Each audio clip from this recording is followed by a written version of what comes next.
Chair, you have a live mic. Thank you. Well, good morning, everyone. Welcome to the Board of County Commissioners meeting on the 28th of January, 2025. Just a few things real quick, some housekeeping rules. If you would please silence your cell phones, especially because somebody's up here saying something important. We want to hear what's going on. We don't want to really hear your ringtone, whatever that may be. Somebody's going to say something important today? Yeah, maybe, but I'm hoping. I think we always say something important to somebody, at least. But that being said, We'll begin with the invocation and the Pledge of Allegiance. Our invocation will be led by Pastor David Wildman, Grow Church Estates, and our Pledge of Allegiance will be led by Marina Berkovich, Jewish Historical Society of Southwest Florida. Let us pray. Heavenly Father, we gather here today with gratitude in our hearts for the privilege to serve and lead this incredible community of Collier County. Thank you for the beauty and abundance that surrounds us and for the opportunity to work together to ensure it thrives for generations to come. Lord, I lift up each leader in this room, the commissioners, the staff, and all those who support the work of guiding this county. Grant them wisdom and discernment as they make decisions that impact the lives of so many. Strengthen their resolve to act with integrity, compassion, and courage, always seeking what is best for those they serve. As Proverbs 11:14 reminds us, people lose their way without wise leadership, but a nation succeeds and stands in victory when it has many good counselors to guide it. May this spirit of collaboration and shared wisdom guide today's discussions. We pray for all the residents of Collier County, our families, educators, business owners, first responders, and every individual who contributes to the strength of our community. Protect those who protect us, comfort those who are hurting, and grant peace to all who call this place home. As this meeting begins today, we ask that your presence to fill this room. May the words spoken and decisions made may reflect grace, humility, and a commitment to the common good. Help us to be wise stewards of the resources and opportunities you've entrusted to us, mindful of our responsibility to serve both this community and your greater purpose. In all these things, may we seek to reflect your love and truth, building a county where every person can flourish. And we ask all these things in the name of Jesus. Amen. Amen. Amen.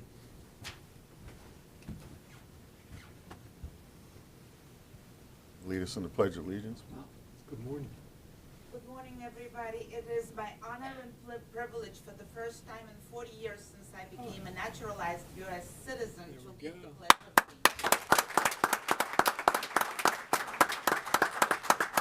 Get it, girl. I pledge allegiance to the flag of the United States of America and to the republic for which it stands, one nation, under God, indivisible, with liberty and justice for all. How'd that feel? That feels great. Awesome. This is Jewish History Month. From what I understand, you want to say a few words since yesterday was Holocaust Recognition Day. And Here, go to the go ahead to the podium, please, and say your name, introduce yourself to everybody here in the room, and then go ahead and. My name is Marina Berkovich. I am president of the Jewish Historical Society of Southwest Florida. Yesterday was the 80th anniversary of the liberation of the most notorious concentration camp that was used for exterminating the Jews in Europe, Auschwitz, and the president of Israel was precluded from attending the ceremony because of extreme anti-Semitism and the warrant for his arrest that is active by the International Court. I want to say that in Florida, since 2003, by Governor Jeb Bush at that time, there is a statute 683.195, which actually declares January as the Jewish History Month. And we are always proud to celebrate it at the Jewish Historical Society, and I wish there was more publicity to it so everybody knows that this month is Jewish History Month in Southwest Florida. Thank you. Thank you. County Manager. We'll begin with the agenda changes for January 28th, 2025. First, we have an add-on staff report item 15C1. This is relative to the Juvenile Justice Circuit 20 Advisory Board County Representative, a commissioner or their designee. This item is brought to the agenda at Commissioner LaCastro's request. Next is to continue item 16F6 to a future meeting. This is a recommendation to approve change order number 1, adding 180 days to the project time under agreement number 22-7951 with Christel Company of Southwest Florida, Inc., doing business as a Christel Construction to support the remaining pre-construction services for the courthouse multi-project execution contract and authorize the chairman to sign the attached change order. This is being moved at staff's request.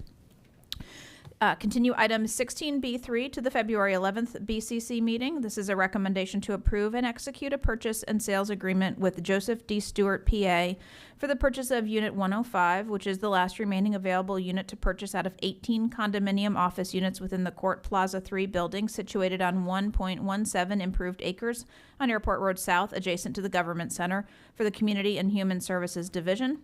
It's a companion item to 16B4, which is also being moved, which is a recommendation to approve and execute a purchase and sales agreement and addendum with Biggie and Biggie LLC for the purchase of 14 out of 18 condominium office units within the Court Plaza 3 building situated on 1.17 improved acres on Airport Road South, adjacent to the Government Center, for the Community and Human Services Division, and authorize any associated budget amendments.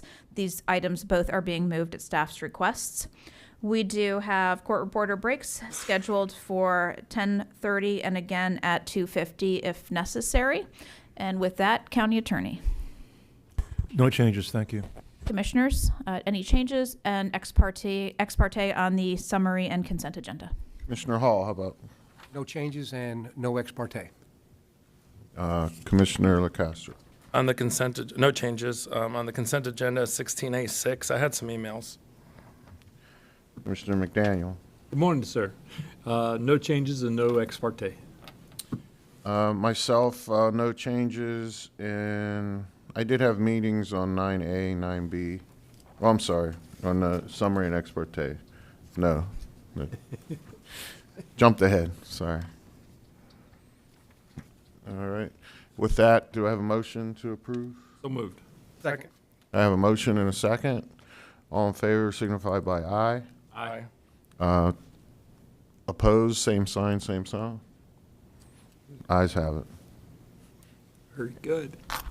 That brings us to item 3, awards and recognitions. Now, first up, our 20-year attendees. Angel Tarpley, Building Plan Review and Inspection. Congratulations.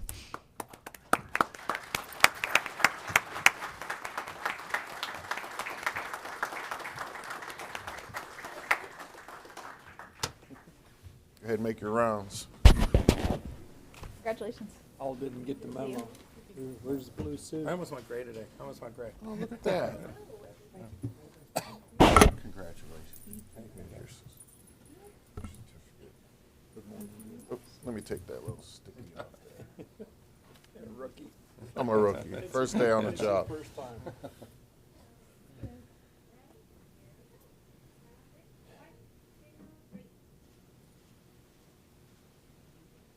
Thank you.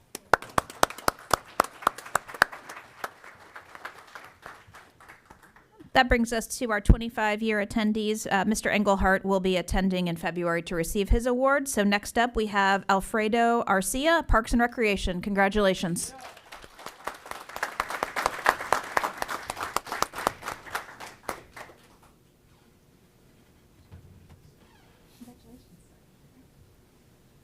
You built the first heater, Tom. Congratulations, Alfred. Here's your certificate. Congratulations, sir.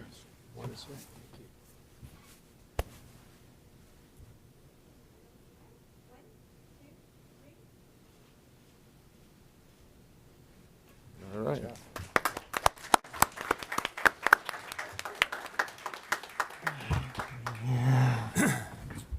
Troy, that brings us all the way to item 7, public comments on general topics not on the current or future agenda. I have one registered speaker on this item, Tom Despard.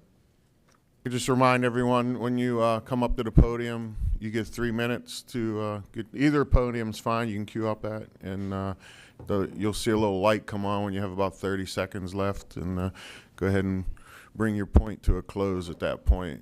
Is this working? Okay. Ready? Thank you, Commissioners. I'm a biker and a civil engineer in East Naples area. I have two quick comments. There's a future connection between Bayshore Drive and Sugden Park, as I understand a boardwalk. Fortunately, East Naples Park is already connected to Bayshore Drive. There's just a couple of improvements I would suggest, and I'll give this to the township manager. Need to extend the bike lane from the Botanical Gardens down to Republic Street. It's about 300 feet, because you're riding your bike down, the bike lane ends, and you have to go in a cartway, which is, there's no shoulder or the sidewalk. When you get down to Republic Street, you make a left to get into East Naples Park. There's no signage there. It'd be good to have some signage. And then at the end of Republic Drive, that goes into West Naples Park, there's a small pedestrian wooden bridge that needs to be replaced. It's about ready to fall down, actually. The culvert or a new bridge, and I'm suggesting it's wide enough for maintenance vehicles to get into the park from the west side, and also some signage there would be helpful. Secondly, I was riding my bike yesterday on Danford Street again, and this connects Thomason, all that beautiful work on Thomason Drive, and the beautiful Bayside Park. There's no sidewalk. People walk in the street. There's parking out here for boats and trailers and trucks, but you can't get to the park. And then, so you have people walking in the street, and you have pickup trucks with trailers and boats. I'm suggesting that the sidewalk be extended from the park. There's a piece of sidewalk there that be extended out to Thomason Drive, and also a bike lane on the south side of Danford Street. I know staff is working on this. I just would urge these two things to become a priority for safety of the community. They're also on Danford Street needs an overlay because there's a lot of driveways that come in, cut into the shoulder. It's not a good situation. So I know staff's looking at it, and I just would appreciate some work done on that. So thank you very much.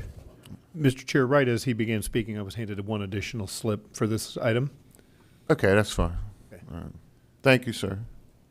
Kathy Lewers. County manager's right there. So. Please start by stating your name. Good morning. I'm Kathy Lewers. I live at 1653 Tarpon Bay Drive South in North Naples. Tarpon Bay is a community that intersects with Immokalee Road. And I'm a full-time resident. In 2001, the community was built by Lennar. My understanding is that the developer was WCI. Currently, Tarpon Bay pays for the maintenance of the 41 streetlights and all of the irrigation and the landscaping. My understanding is that that was because at the time that it was built, it was a private road. That was our way to get out onto Immokalee Road. Since that time, about 10 years ago, if you're going down Oaks, and I have a picture here. I don't know if I'm allowed to pass this around, but if you're going down Oaks, you cannot turn left on Immokalee. You have to turn right on Immokalee and then do a U-turn at Logan to go back left. Subsequently, what that has created is that it's become really a public road. What was initially designed as a private road is now a public road. So hundreds of cars a day are using it as a cut through, yet Tarpon Bay continues to maintain it as a private road. So not a lawyer or anything like that, but I was just reading about the possibility of it being redesignated. It says here, any transportation facility when so located and designated shall become the property of the state. So, I mean, I'm just wondering, do you ever assess things or reassign them from a private road to a public road? Be familiar. District. I'm not familiar. Trinity might have that answer. Trinity Scott, Department Head for Transportation Management Services. Commissioner, we're working with the HOA Association with regard to this issue. It's been a longstanding issue. So we'll continue those discussions, and I'll make sure that I meet her out in the hallway and give her my card. Yeah, if you could do that, meet up with Trinity, and she'll keep you in touch, and then you can pass on any information you might have. So Trinity, you said you've been working on it for a long time with the HOA community? Not for a turnover, but we'll discuss. I'll Yeah. get you in the hallway. I mean, Thank you all. Let me just chime in. This is, this isn't normally normal. You have your 3 minutes, but I have so many private roads in my district, and every single one of those communities, because I'm working it with Trinity, has the same request. Okay. I guess I'll be the first one to say it. Number one is Trinity's the expert, so she's been my advisor. It's not as easy as you think to just say, wave a magic wand. Way back when, that road was I have this Championship Drive, which is a private road that 4 different communities use. Even though it's more heavily used now, it doesn't magically make it a private road. So they want a turn lane as well. Trinity and I had a meeting with all of the HOA senior leaderships, which is where she's leading you. It's a discussion, but in my particular case, a turn lane can be put in, has to be paid for by the 4 different communities who use that private road. Your situation might be different because they also wanted a stoplight and this and that. And it's one of the deals way back when, like you said, when your community, but one of the things I've told my constituents when they say, oh, the county to take it over and do this and that, the county doesn't take it over, taxpayers do. So if we all of a sudden took it over and then took care of all the maintenance and everything, not impossible, but she is the guru and she has helped me immensely. But at least in my cases, the citizens were disappointed, thinking that it was just, we put in a resolution or an ordinance or something, and then all of a sudden the county takes over. But you're talking to definitely the right person, and I've been dealing with this in 6 different areas of my and I'm sure the other commissioners as well. But thanks for bringing it up, and now you've at least connected. You can separate rumor from fact. Thank you. Yes, ma'am. Thank you. On the other hand, I say it's Commissioner Saunders' district. Just ask for whatever you want. I make a motion to make the public road private, or the private road public. All in favor? Where's he at? That's a good one. I was wondering why today just felt so much more efficient, right? Everything's just running great and everything. Commissioner Colwell, hats off to you, He's sir. in an undisclosed location. He can't phone in. County Manager? Commissioners, that brings us to items, not our advertised public hearings, items 9A, 9B, and then 11A is a companion item. I will read these quickly into the record. Item 9A has been continued from the December 10th, 2024 BCC meeting. This item requires that ex parte disclosure be provided by commission members. This is a recommendation to approve a resolution designating Plot N of the Rosemary Cemetery as historically significant pursuant to the Historic Archaeological Preservation Regulations as provided in Section 2.03.07E of the Collier County Land Development Code. The subject property, approximately 0.02 plus minus acres, is located at the southwest corner of Pine Ridge Road and Goodlet Frank Road in Section 15, Township 49 South, Range 25 East, Collier County, Florida. It's a companion item to 9B, which was also continued from December 10th, 2024. This is a recommendation to approve a resolution designating Plot W of the Rosemary Cemetery as historically significant pursuant to the Historic Archaeological Preservation Regulations as provided in Section 2.03.07E of the Collier County Land Development Code. And finally, its last companion is item 11A, which is a recommendation to approve and accept quitclaim deeds for 2 outlying parcels of the land which were originally part of Rosemary Cemetery located south of Pine Ridge Road between US 41 and Goodlet Frank Road at a cost not to exceed $62.50 for recording of the deeds.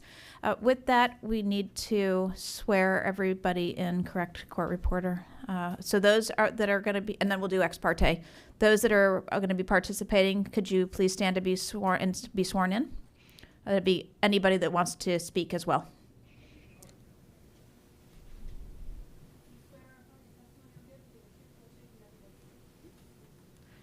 And with that, we'll do the ex parte. All right. Commissioner Hall, do you have anything on these 2 items? I have no ex parte. Commissioner Castro? Yeah, I have no expertise. I haven't heard anything about this. How about Commissioner McDaniel? No ex parte. Well, I actually do. I have 9A and 9B. I have meetings. Believe it or not, this was this was brought to my attention about a year and a half ago by the young gentleman in the Boy Scout uniform down there in the second row, and he had asked to come see me in my office, and he filled me in, enlightened me. I didn't even know this actually existed. I knew there was the one cemetery that was closer to 41 on the Pine Ridge Road next to the CVS there, and it was fenced in with the tomb markers there. But I was not aware of the other parcel that was used, I guess, that was further east of that intersection, and this is the one in question I believe we're talking about today. So it kind of enlightened me, but that particular meeting is the one I had with him, so I think we'll hear from him today. So if you go ahead, I guess staff, go ahead and go first. Yep, Mr. Bosey, Director of Planning and Zoning, will begin the presentation. Good morning, Mike Bosey, Planning and Zoning Director. I was going to introduce the item. County Manager did a extremely efficient job, so I won't repeat that. This was heard by the Historical Archaeological Preservation Board in October of 2024. Recommendation of 5-0 to designate the two plots historically significant. Qualifies under criteria number 3 within the Land Development Code, specifically related to ceremonial burial type of remnants of places. Has been cited, as we said, as qualifies for it. And specifically, I want to turn this over to Ms. Amanda Townsend, your Director of Museums, who's going to give you a little more specificity of the history of these two plots. Good morning, Commissioners. Amanda Townsend, you're the Director of your Collier County Museums, for the record. I want to orient you a little bit to Rosemary Cemetery. This is a good news item, we hope, and I apologize that this is difficult to read, but it is the best historical record we have of Rosemary Cemetery, and it is a survey completed by City Engineer Cambier in 1944. So age hasn't been kind to it, but we'll do our best to walk through it. This page is divided in half, and on the top half you'll see the platting of the entire cemetery. So when the cemetery was platted, it was 30 acres, and Pine Ridge Road was its northern edge. US 41 was its western edge, and the railroad tracks, because Goodlet Frank Road didn't exist at the time, were its eastern boundary. You'll see in on the far left-hand corner, there are some little bubbles there. Those translate to, on the bottom half of the page, the sort of rounded, cornered parcel that you see. That's the Unit B of Rosemary Cemetery that most of us, if we're familiar with it at all, are familiar with. And that's the portion that is in front of the CVS at the corner of 41 and Pine Ridge. However, there were two, according to the engineer Cambier's records, there were 2 other parcels of the cemetery that did have burials in them. And those are a teeny little L-shaped parcel about a quarter of the way across, and then a teeny little rectangular parcel all the way over by the railroad tracks. And those are known on the survey as plots W and plots N. Those were never made into county property and have never truly been recognized as burial sites, although they were all part of the original cemetery. We know many of the people who are buried in Plot B, and let me give you real quickly here. There's an aerial of what Plot W looks like and a few photographs. It's there in front of a shopping plaza. And there's an aerial of what Rosemary Plot N looks like. It's just inside the right-of-way at the corner of Pine Ridge and Goodlet Frank. We know a little bit about who's buried in most of the plots except for Plot N. Unit B reads like a who's who of early Naples residents. There you'll recognize the last names of Weeks and Leonard and Kirkland and Hatcher, all families that were very, very early settlers here. Plot W, we also know who many of those folks are. Not all of them, though. Some of what's on the survey is really just illegible. And then what the surveyor put on Plot W is that there are 8 unknown African Americans buried there. We'd like to see move forward and recognize all of those people. And so we would ask for your consideration to accept the historic designations and the quitclaim deeds on these properties. Thank you. Any questions from the board? Question, I do have a comment. You have a comment? I do. And if you go back to the previous map for me, please, if you would. Or that W or N or the whole thing? the aerial photo that you have there. Okay, in your description, Unit B is the actual cemetery that's over by the CBS now. Mm-hmm. Okay. All right. And this is just a little addition to the history of this particular site, and I hope that is the young man that actually went through, did the research, and designated the grave plots that are there. Your favorite county commissioner back in the late 80s, early 90s was the developer of this corner right here, where there was an Eckerd store that was coming in there. And I proposed to relocate this cemetery to the museum site here on campus. That was unbeknownst to me, a very contentious suggestion. I actually got, this was way, way before I was a commish, but I actually got death threats on the premise of relocating great-granddaddy's remains to the shadow of the jail. We then learned, after I found out that the relocation was not even going to become possible, we then learned that it was a county cemetery, and so we had it designated as a historical site. There was an Eagle Scout that came and marked or searched the grave sites and marked the grave sites. And then the county actually spent some money on it finally, because it was a terrible cemetery. It was just terrible. And, you know, of course, I didn't think that being next to a 6-lane highway was a nice place to go visit the remains of your loved ones. And I thought maybe a quieter place here at the museum was a better location, but it certainly didn't transpire that way. So we ended up leaving the cemeteries where they were. I didn't realize that the plots that are over along Goodlet were not included in that acquisition and fenced off and marked as well. So are both, my question is, are both of the cemeteries now historically designated? With your approval today, all 3 parcels will be historically designated and become private or public property, excuse me. I know we have public comment coming, but I'll be happy to support that. Yeah, they probably didn't like the idea because, you know, those words "final resting place" is usually used. Yeah, well, you know, I don't want to say anything. It was the Weeks family that were really upset. Madison Weeks is one of the named ones in Unit B, and he was originally buried in the 1800s next to St. Anne's Church.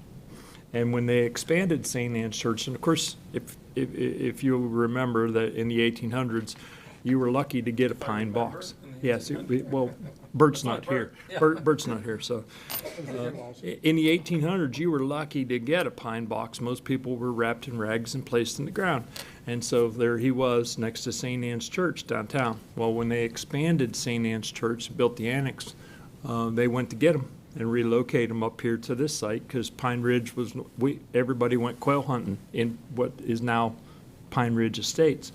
And they went to get Madison Weeks, and he wasn't there, of course, so they took a ceremonial I actually read the newspaper article where they took a ceremonial shovel full of dirt and put it in a box. Here he lies, and they brought him up and put him in this particular cemetery. So it was a rather interesting experience to go through that whole process. So I'm really, really happy that we're actually acknowledging these additional sites that are over on what is now Goodlet, because back when this was all transpiring, you know, the Goodlet Road wasn't even there. it was the old railroad tracks. Yeah. Any other questions for staff? No. Or comments? Okay. Go ahead and listen to the public speakers, if you may, Troy. Mr. Chair, we have 3 registered speakers for this item. Your first speaker is Lois Boland, and she'll be followed by Jonathan Rodriguez. Good morning. Good morning, Lois Boland. You want my address? No. Lois Boland, okay, fine. Dan's my commissioner, knows District 4. Yeah, we, I am really delighted to have, number one, to have invited Marina Berkovich to give the pledge because of International Holocaust Day. I was doubly excited to see this on the commissioner's agenda. For the past roughly 10 years, every Christmas, I put up wreaths on all of the gravesites and on the gates into Rosemary Cemetery at 41, and I also put wreaths on all of the 4 markers that are there. I didn't realize it wasn't part of, and I'm going to call Miss Amanda, I like to do my next article on this, wasn't part of it, so I'm delighted to see that it's going to be, and I think when it does, maybe we could have like a little celebrations and do some really good pictures to bring some notoriety to it. And I wish I'd been around when you made that suggestion. I'm sorry I laughed out loud because I was thinking, oh, Lord have mercy, that you would even try to think about moving, because they'd already been moved once. They wouldn't want to be moved again, and we know how those pioneers used to be. God love them. Anyway, thank you for bringing this up. Congratulations. Congratulations, young man, and thank you for all you do. thank you. Your next speaker is Jonathan Rodriguez, and he will be followed by Vincent Keys. Morning. Broke our mic. Good morning, County Commissioners. My name is Jonathan Rodriguez. I am a junior at Lorenzo Walker Technical High School. I am also in the HVAC program of their college, and I'm also a freshman at Florida Southwestern State College. I'm also a proud Boy Scout in Troop 2. These are some of my troop leaders right here, and I'm trying to earn my Eagle Scout. Now, the Eagle Scout rank is the highest attainable rank in the Scouts BSA program. It is achieved by less than 5% of Scouts nationwide. To earn this prestigious rank, Scouts must complete at least 21 merit badges, including 14 mandatory merit badges, while demonstrating leadership, service, and Scout spirit. Recipients of the rank are awarded a badge and a medal with opportunities to earn additional recognition through Eagle Palms. The first Eagle Scout badge was awarded in 1912 to Arthur Eldridge of Brooklyn, New York. Notable Eagle Scouts include Neil Armstrong, who was the first person to walk on the moon. The rank represents a commitment to community service, leadership, and character development. I am honored to stand here before you and present to you my Eagle Scout project, Project Reverence. In the early 1920s, a parcel of land was donated to Collier County by Mr. Creighton for the establishment of the Collier County Second Cemetery named Rosemary Cemetery. Reflecting the social norms of the time, segregation extended even to burial grounds along the railroad tracks in the intersection now known as Pine Ridge and Goodlet Frank Road. The first African Americans were interned.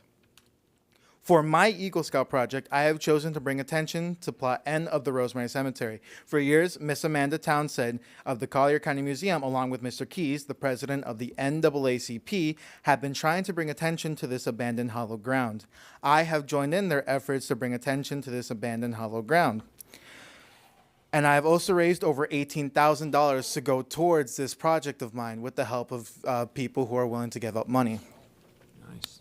Restoring abandoned segregated cemeteries is an essential act of justice, dignity, and historical preservation, which is the American way. These cemeteries, often neglected and forgotten, serve as a silent witness to the deep racial divisions and inequalities of the past. By restoring them, we acknowledge the lives and legacies of those who were marginalized and denied equal treatment in life. Such restoration not only honors their memory, but also helps to heal and educate communities, providing an opportunity for reflection, understanding, and reconciliation.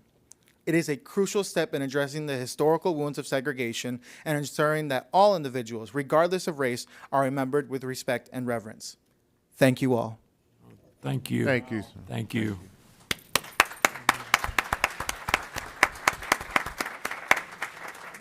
picture with them down here. Your next and final speaker. Mr. Chair, Hold can on. I just say, why don't all the commissioners come down here, we'll take a picture. This young man, talk about eloquence at the podium. We have meetings here every 2 weeks, and you have people that come up here that, you know, they're not a young man like this. They've done so many things. I got to just commend you for just how eloquent and mature and impressive you've been. Let's take a picture with you down here.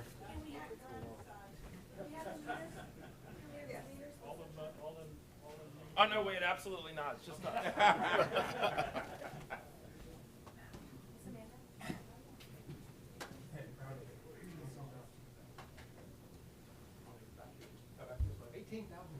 Yeah. Do you need a job in that, You want to run our election campaigns? Future president of the United States. Might be. Might be.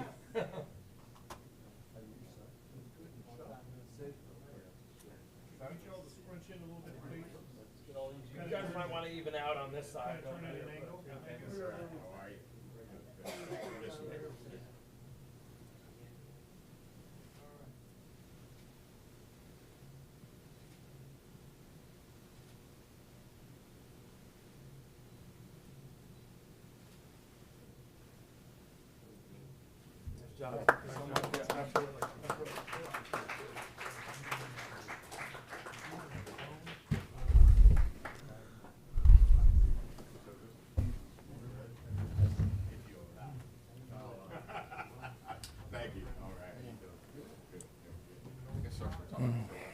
Yeah. Crystal, do we need to audit his books, 18,000? Is there anything we need to do illegally to just? Okay, yeah, that's what I thought too. Yeah. We just. All right, I believe Mr. Keys still wants. Good morning, County Commissioners, Ms. Patterson, staff. It's an honor to be back here in front of you today. I promise not to be so eloquent. Jonathan has done a fantastic job. We are here in support of his efforts. I want to really stand in and thank you, the county commissioners, for your hard work, but especially I want to thank the museum and the Historical Archaeological Review Board. We have come together with another great public-private partnership. I think a lot of the hard work has already been done, and we are here to hear your acceptance and going forth with this resolution. Our recommendation for this county to become the greatest county ever throughout the United States, and we want to be that model county. So I'm really here just to thank you, thank the Collier County Museums, and especially that young man, Jonathan Rodriguez. Amen. Thank you so very much. Have a great day. Thank you, Mr. Keys. I'd just like to make a quick comment. You know, several of us up here, like I said, you know, early on, I knew the one cemetery that was closer to 41 in Pine Ridge, not thinking that, you know, the other one existed. And then when it was brought to my attention and not realizing that it wasn't even part of the original cemetery and was not preserved. And just by a young gentleman coming to my office, working on his Eagle Scout badge, brought that attention upon us as, you know, as a governing body. Sometimes we overlook some of these things or don't even realize they're not even already taken care of. So, you know, this is what's so important about our public being involved with our local government, being aware, bringing things to our attention, because we move very fast. We have a lot of things. Today's not going to be a very, very heavy agenda. It's maybe they did that on purpose because it was my fill-in day. But these type of things, you know, sometimes gets lost in our busy days every day of running this county. So it helps to have the public bring some of these things forward so we can take a deeper dive and make sure that, you know, if it's something that needs to be done, we get it done. And especially a feel-good item like this to recognize the people that sacrificed their lives early on in the building of this county and this nation, and that died in I believe some of these people, from what I understand, were helping build the railroad at the time, and and then their sacrifice, and it led to their demise, even though they were trying to do something to benefit the area that we all live in now, that brought forth and became what we are today. So with that being said, I don't know, do I have any other comments or? Looks like Mr. McDaniel's lit up again. Just one little thing, and on the other side of the equation, I actually developed that plaza that's there as well. You see how far off it's set off of Goodlet Road. We had to acknowledge that those grave sites were in fact there and set that plaza back with all the landscaping and parking and everything as well. And it never dawned on me that it wasn't included in the original designation for what Amanda designated as Unit B. It never dawned on me that these grave sites weren't actually included in that. So I couldn't be happier that you're doing what you're doing, and we are hopefully, and with that, I'll make a motion for approval unless you want to do it. All right. Well, Commissioner Castro. I have a question for you, really, just to understand the history of this, because I don't go back, as far as you or as plugged in as this. The idea you had way back when that caught so many spears and rocks, and this is more of an opinionated answer, but I'm just kind of curious, as this area has developed, would that have been the right thing to do? It was just bad timing and nobody could see the future, and now you're sitting here with a cemetery that's surrounded by all this commercial, and if my grandfather was buried there and it was an empty piece of land that was wide open, that's exactly where I would want to keep him way back when, but I'm not sure I want him to be next door to a commercial strip mall. What's your thought now as you leap into the future? Would that have been something that you wish that people would have understood more? It's like, and Commissioner, you're asking for an opinionated answer here, and everyone, as has been stated, has a different opinion. It certainly wouldn't be my wish to have my loved ones' remains next to a 6-lane highway, but be that as it may, they are.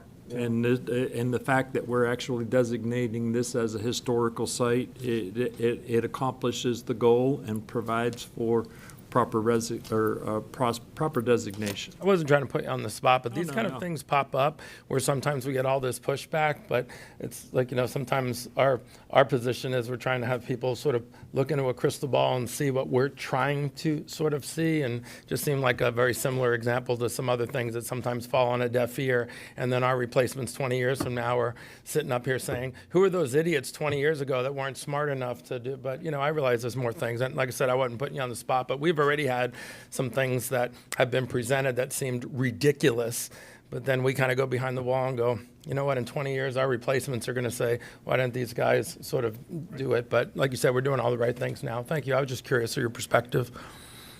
All right, thank you. So, motion to approve. Do we want to do them in bulk, 9A, 9B, and 11A? Yeah, 11 also? Yeah, 9A, 9B, and 11A. Yes. I'll second. All right, so I have a motion, I have a second. All in favor signify by aye. Aye. Opposed, same sign, same sound. Passes unanimously. Well, 4-0.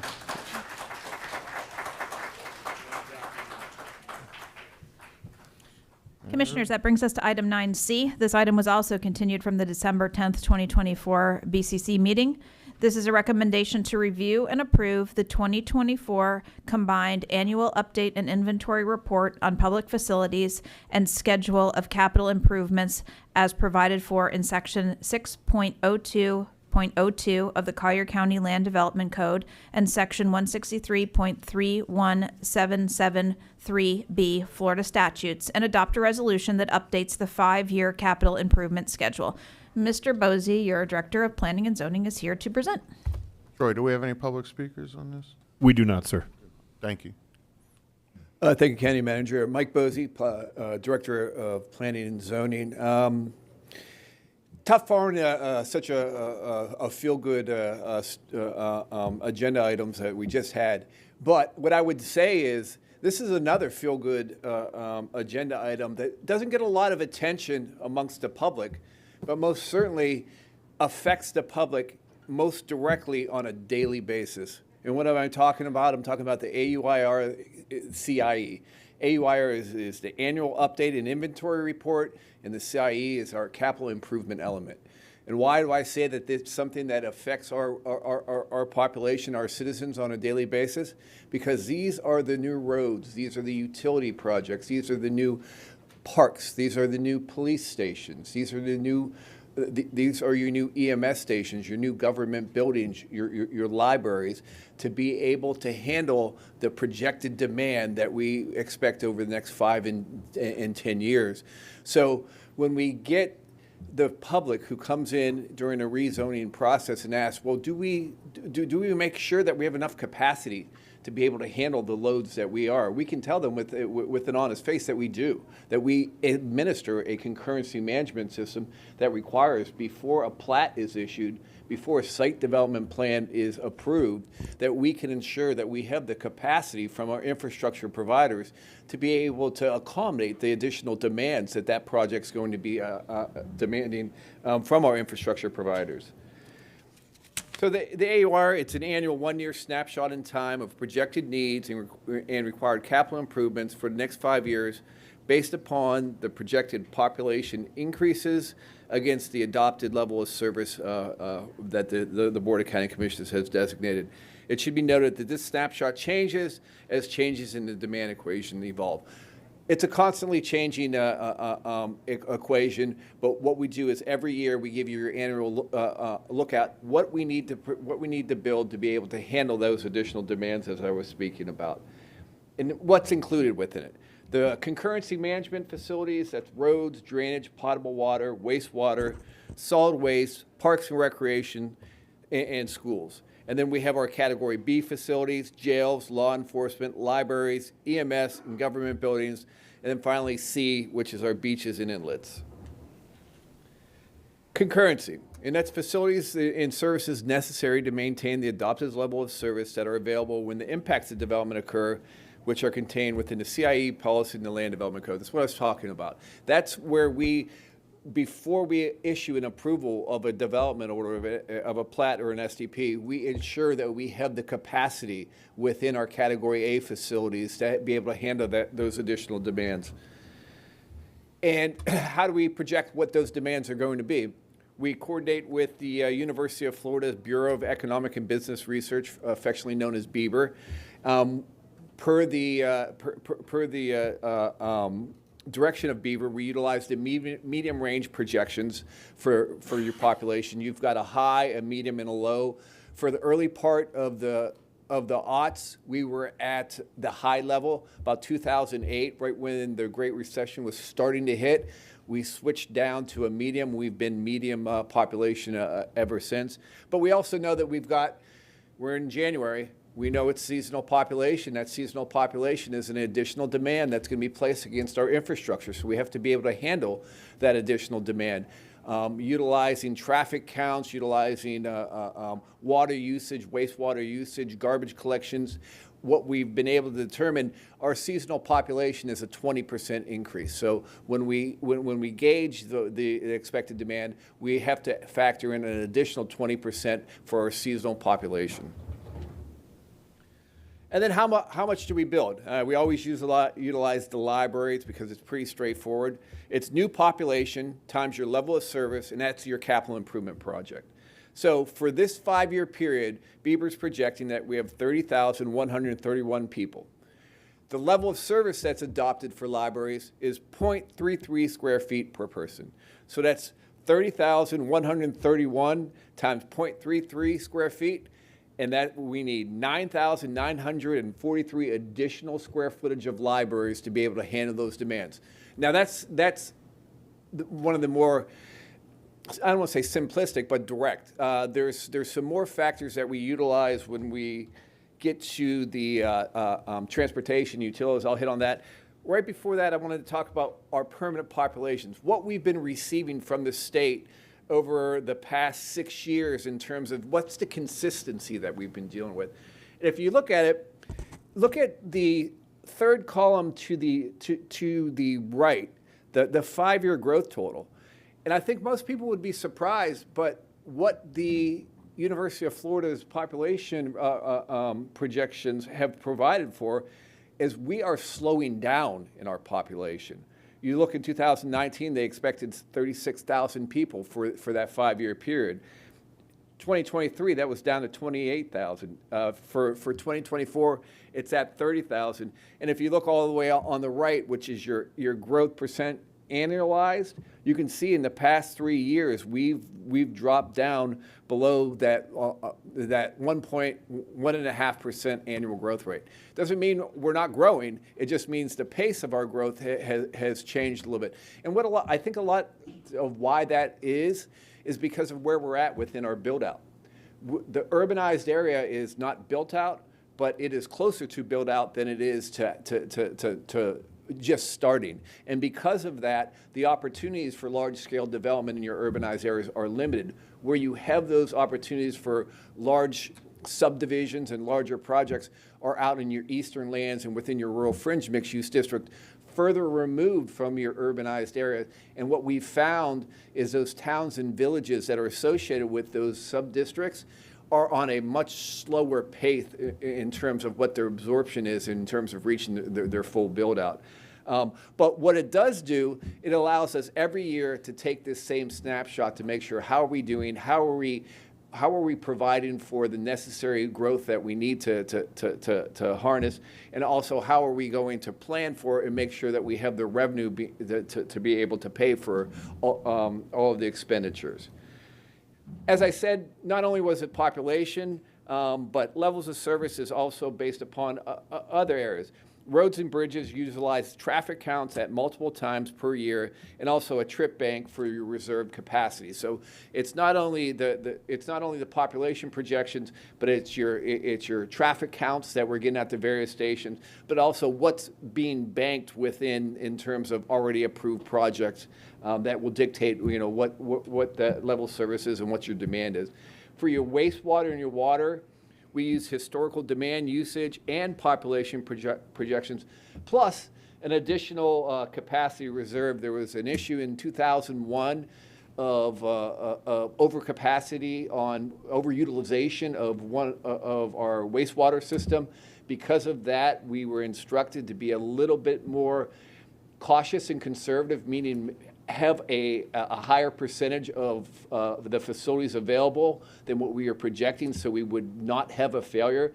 It's one thing to have to wait in line for a swing at the playground in terms of making sure you have adequate facilities, but if your wastewater or your water facilities aren't working when your citizens need them, it's a much bigger problem. So the wastewater and water are influenced in gauged in a little bit different capacity.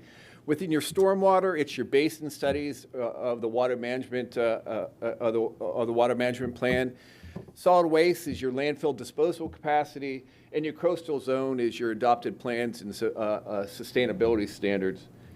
For this CIE, we have over $2.6 billion worth of improvements planned.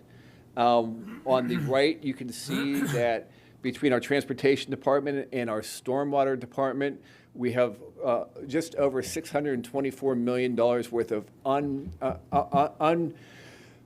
unidentified funding which shows up more on your 4 and 5 year of your CIE.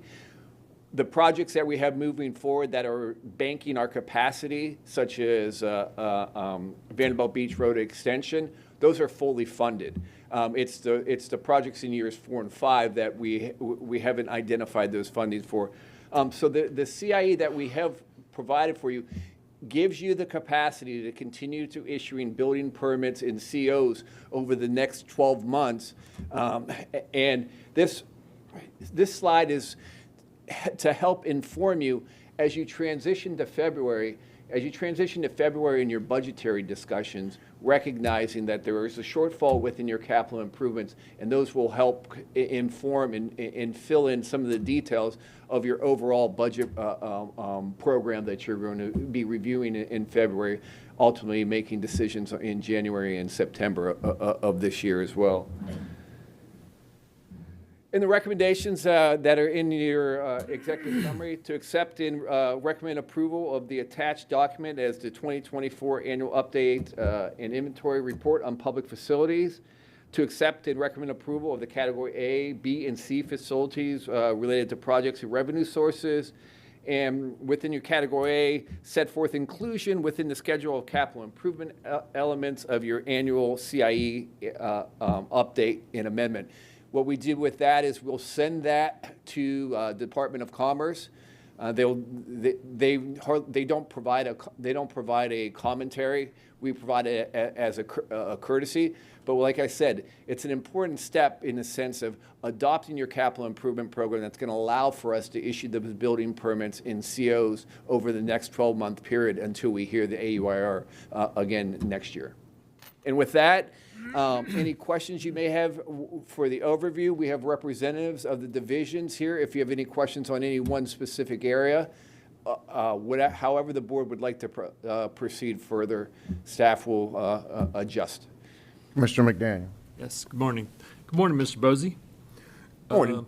My question is, not once did you mention the CIGM in this process, and that's Collier Interactive Growth Model that we have adopted and been utilizing as an additional tool.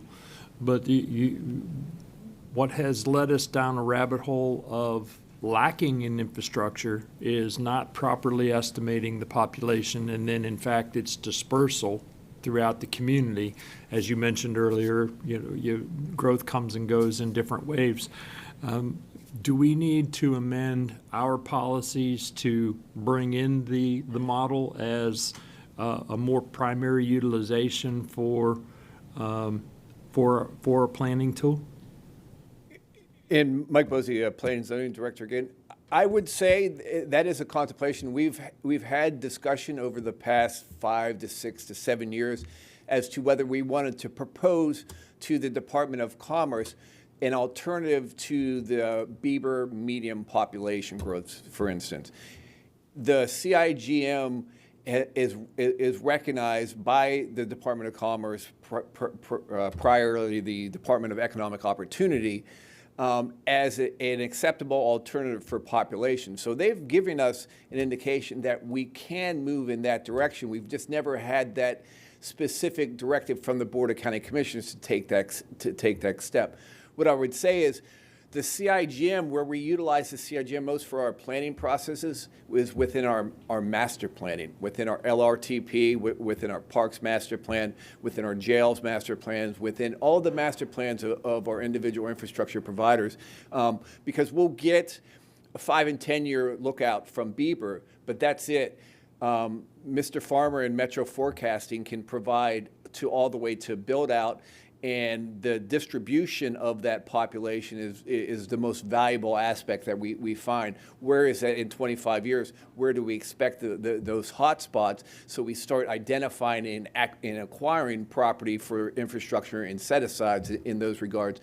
So it's a long answer to say, if the board directed us to make that transition, I think that there would be a positive receptivity from the Department of Commerce, but the utilization primarily from our planning purposes for the CIGM has more been on the long range.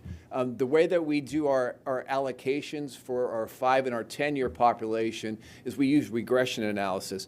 So we look at the last 3 years of COs that have been issued every year that we get our population. And for the 30,131 people that we expect over 5 years, we look at that pattern of COs. Where have they occurred? And that gives us clues as to how we distribute the population in the short term. The CIGM is a little bit different. They utilize the land use designation from the future land use element, zoning designation, as well as current trends and trend analysis in terms of retail, commercial, industrial development. So what I would say, in I guess a long way, is we can make that decision, but where staff has really utilized the CIGM has been more on the long range side of the shop and on the short term, because really when you get down to the CIE, it's your first 2 years. It's your first 2 years that are really giving you the capacity, and staff is comfortable with the past 25 years of utilizing that regression analysis to kind of dictate where those future growth is going to be in that 5-year period. But we really do rely upon the CIE when it gets, when it gets 5 years and beyond. Well, just so we don't mess with what we're doing today, I would suggest that maybe we have another agenda item at some stage, bring in Metro Forecasting, have a look at their data. One of the things, because I'm extremely intimate with the CIGM. It was founded back when I chaired the East and 951 Horizon Study back in 2008, and we utilized the specific land uses and house rooftops as we were actually designating and determining populations and then the dispersal. The second portion of why I really like the CIGM, the Collier Interactive Growth Model, is its modeling component, because we have been able to utilize that apparatus to do forecasting for properties that already exist, that have a land designation of green on the map, which is 1 unit per 5 or 1 unit per 10, and we can pretend turn it to pink, which is 1 per 1 or a higher density, and then it flows out with dispersals of population. So let's I'll make a motion for approval and acceptance of the AUIR and the CIE presentation, and then maybe someday we'll have at a later date, we'll have another discussion and actually have a hard look at the CIGM and see if we can actually implement it into some of our shorter term plan. All right, so I have a motion, Commissioner McDaniel, for what's before us right now. Correct. But Commissioner Hall, you have a comment? Yes, I do. Thanks, Chairman. Taking a look at this is my third AUIR. And I understand the process. I understand what the purpose of it is. But when I read through this thing, I get an overwhelming feeling of, I don't know enough. You need to read more. I mean, it's, I don't want to belabor it. I don't want to stop our process, but going forward, maybe include the CIGM. If we have to do a workshop, if we have to bring in the division directors to get specific with the specific need. I mean, we're looking at 0 to 5 years. We can't even turn around in 5 years in government. I mean, we've got roads, you got transportation needs, you got stormwater needs. I don't even, what are the transportation needs in 4 or 5 years at $625 million deficit? I mean, those are the specifics that I would like to get into. Instead of just saying we have these needs and we're gonna go into debt for them, I'd really like to know what they are. No. Yep. And the Bieber reports, I'm sure that they're accurate to some extent, but I call BS on them because they're calling for a decrease in our population. But since COVID, I mean, we've seen extraordinary growth, not just 20% in season. I live on 41. It's a bigger increase than 20%. I mean, I could live with just an extra car extra 2 cars out of 10, but there's not an extra 2 cars out of 10. It's over doubled in the amount of traffic that comes through here. I don't think anybody's going to argue with me on that. You got in the AUIR, you got Category B, the jails. There's still not specific information for the increase in mental health beds at the jail. Not talking about David Lawrence Center. That's a separate issue. But there's, we don't even have specifics about male and female care.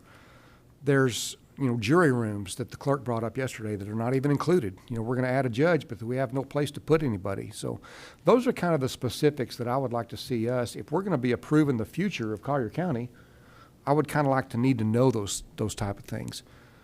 The levels of service, I get it. You have to have something to throw a dart at. So I get the level of service, calculation. But to say we're going to add 30,000 people in Collier County, and we need another 10,000 square feet of libraries, I call BS. We're underutilized in the libraries that we have. So those are just some of the things that I'd like to be able to sit down and talk about and bring to an awareness of and get a solid plan going forward, because 4 and 5 years is not very far at all. I mean, it takes us that long to do a study, which gets on my nerves. But I'm not going to belabor the point, but I just want to make those comments because I'd like to see us going forward to get specific and do something smart.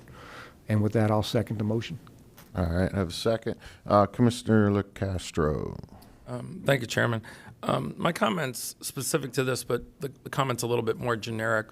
I agree with Commissioner Hall. There's times where I look at the agenda, and you guys all know this, and we all do, and I read the paragraph on here, and sometimes I drill down, often, to get more info, but then I'll reach out to staff with an email or please come by my office, and you do it for all of us.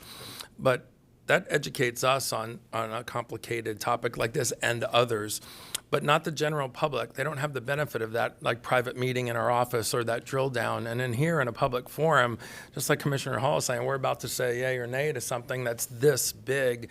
So my comment is just a little bit more generic, not specifically towards this, but using this as an example, that when we see things that are on the agenda that are sort of bigger than a bread box, that even though it seems like a fast vote because we've all had behind the scenes meetings and it's like, hey, remember that thing we talked about? All in favor, aye. To put a little thought and say, if this was briefed to a stranger at this public meeting, and by a stranger I mean citizens, is there a little more we can add? Not a 3-hour presentation, but an extra slide, a little drill down, like Commissioner Hall was saying, hey, educate me a little more as if I didn't know anything and I didn't have a meeting. One of the things we've promised the citizens is that these meetings would be more transparent, more informative. And so not trying to make the meeting an 11-hour meeting, but there are many things that pop up that I knew nothing about. I had a meeting with you all, now I'm fully educated, but then we're about to vote on it. And the masses, and even, we have journalists that are zoomed in right now listening to what we're voting on. And then we get, half a dozen emails going, that thing you voted on, what was all that about? So I'm just saying in the future, that if something sort of jumps out, that a little extra line or something, and this is part of my generic comment, in the agenda, or more importantly in the presentation here, even if we're hearing it for the second time, chances are that the masses aren't. The clerk of court sends us sends us the agenda with her comments as she does a deeper dive, and that sort of educates us more, but the masses don't see that. So it's more of a generic comment because, like the acronym that you just used, yeah, we've heard it, but the public doesn't know what that means. So just to give it some thought a little bit. And Mr. Bosey, all that knowledge is right up here in your brain, not in ours. And so you, Mr. French, Trinity, you guys are the perfect people to say, maybe it could have behooved maybe just one more slide saying, hey, what we're trying to do here in common, terms. And I really think it'd be helpful for the public because some of these are big muscle movements that we vote on quickly because we've done the deep dive, but the average person goes, what the hell did they just do? And we need to minimize that a little bit. So you'll know the things that require that. So it's just more of just a generic statement so that we can improve these meetings as we go forward. And we've been doing a lot to do that already. Thank you. Commissioners, if I may, just before you all vote, we'll look at the calendar and look at the timing for getting a workshop because there are several important things that are going to be coming up that tie directly to the AUIR and will be time for you all to get visibility. As Commissioner Hall noted, one of those is level of service and looking at what the implications are because there's a direct tie to funding sources. And so there's a method to some of this madness with the level of service, but we also have a major update to our impact fee program coming up as well. And that ties straight into the AUIR. This is one of the most important things that you all do, but probably the most underrated as far as public involvement. And every time that we go out to speak to the public, we talk about the AUIR and encourage the public's involvement. We've not been successful since I don't think anybody but our staff is here today to talk about the AUIR, but it is how we figure out what we're going to do in the 5 years and the 10 years. So Trinity doesn't just wake up one day and decide to build a road. It's all of this that goes to that. So we're taking your comments seriously, and we'll find a time that we can get a workshop format so we can really dig into this and look at where those improvements might be able to be made and where, frankly, our hands are tied. Thank you. Well, I would like to make a quick comment. I would definitely, it would definitely benefit me, you know, and I don't appetite of the rest of the board, but having a workshop moving forward every year leading up to this day, like today, because, you know, we are all adults. We like visual learning. I'm not one that wants to sit down and read 1,000 pages or something.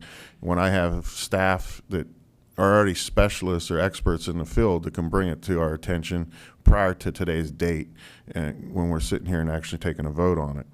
So I definitely would strongly recommend moving forward from this day on and setting some sort of some process up that we have a workshop prior to like today. Just back to a couple of the slides, Mr. Bosey, you're talking about the Beaver, which is the formula that the UF uses and we adopt to make these calculations looking at the future. And Commissioner Hall touched on it. You know, I can almost guarantee that if you look at 19, 20, and 21, those uptick was due to the COVID epidemic. And the fact is that the rest of the country was pretty much closed down, and South Florida was open for business. And in the real estate business it was one of the busiest 3 years in the county's recent history for sales and transactions of properties. And that's because of what was going on outside of the state of Florida. And that's called motive. A lot of people, their motives to move. This was in that period of time, we had more people move from California to Florida than ever before, which is unheard of. And it's because of what was going on in the nation around us. And don't let us forget the fact that devastation in Southern California is happening right now. Thousands and thousands and thousands of people are displaced, destroyed, their homes are destroyed, they may never build them again. So I don't want to just depend on the UF not giving me factual reasons why things happen, but just crunching numbers.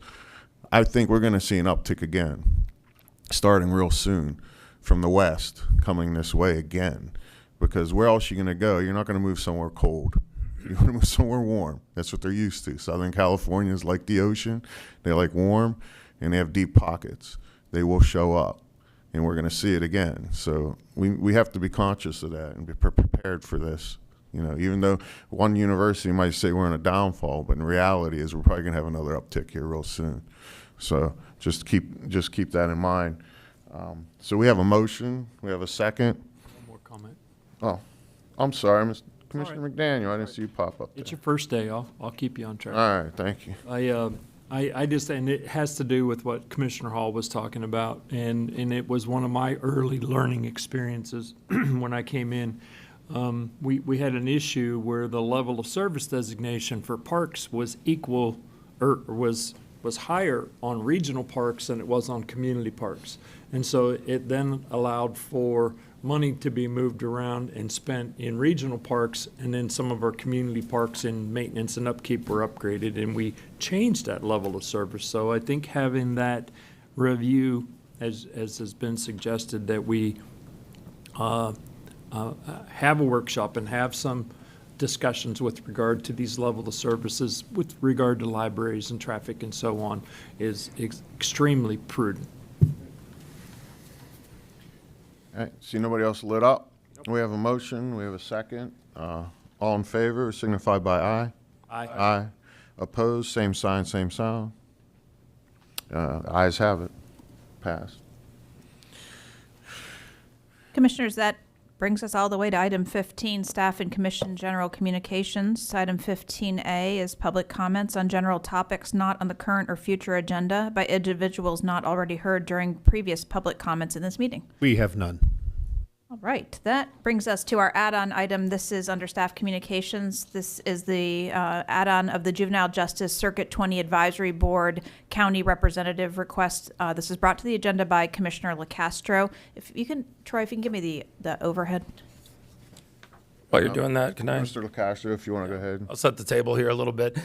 Whether y'all know it or not, we all got emails from somebody who works with this advisory board looking for a commissioner to volunteer to sit on the advisory board. And although I have no doubt this advisory board has great value and they'd benefit from having a commissioner, the pushback I gave on the email that I replied to, and I don't know if any of you, replied to it all, and I CC'd Amy Patterson and Mr. Klatskow, is I said, that's great saying you need a commissioner, but that's not how our process works. Mr. Klatskow in his office does a formal job going through all of the advisory boards and different things that we sit on. We vote on it. We decide who would be the better pick. We get details on the requirements for this board and things. So it was great that they shot out an email looking for a quick volunteer, but I just didn't think that was the way to do it. First come, first serve, especially with very little info. It just said, can you sit on the board? So that's the only reason why I pulled it. And then between when I added it,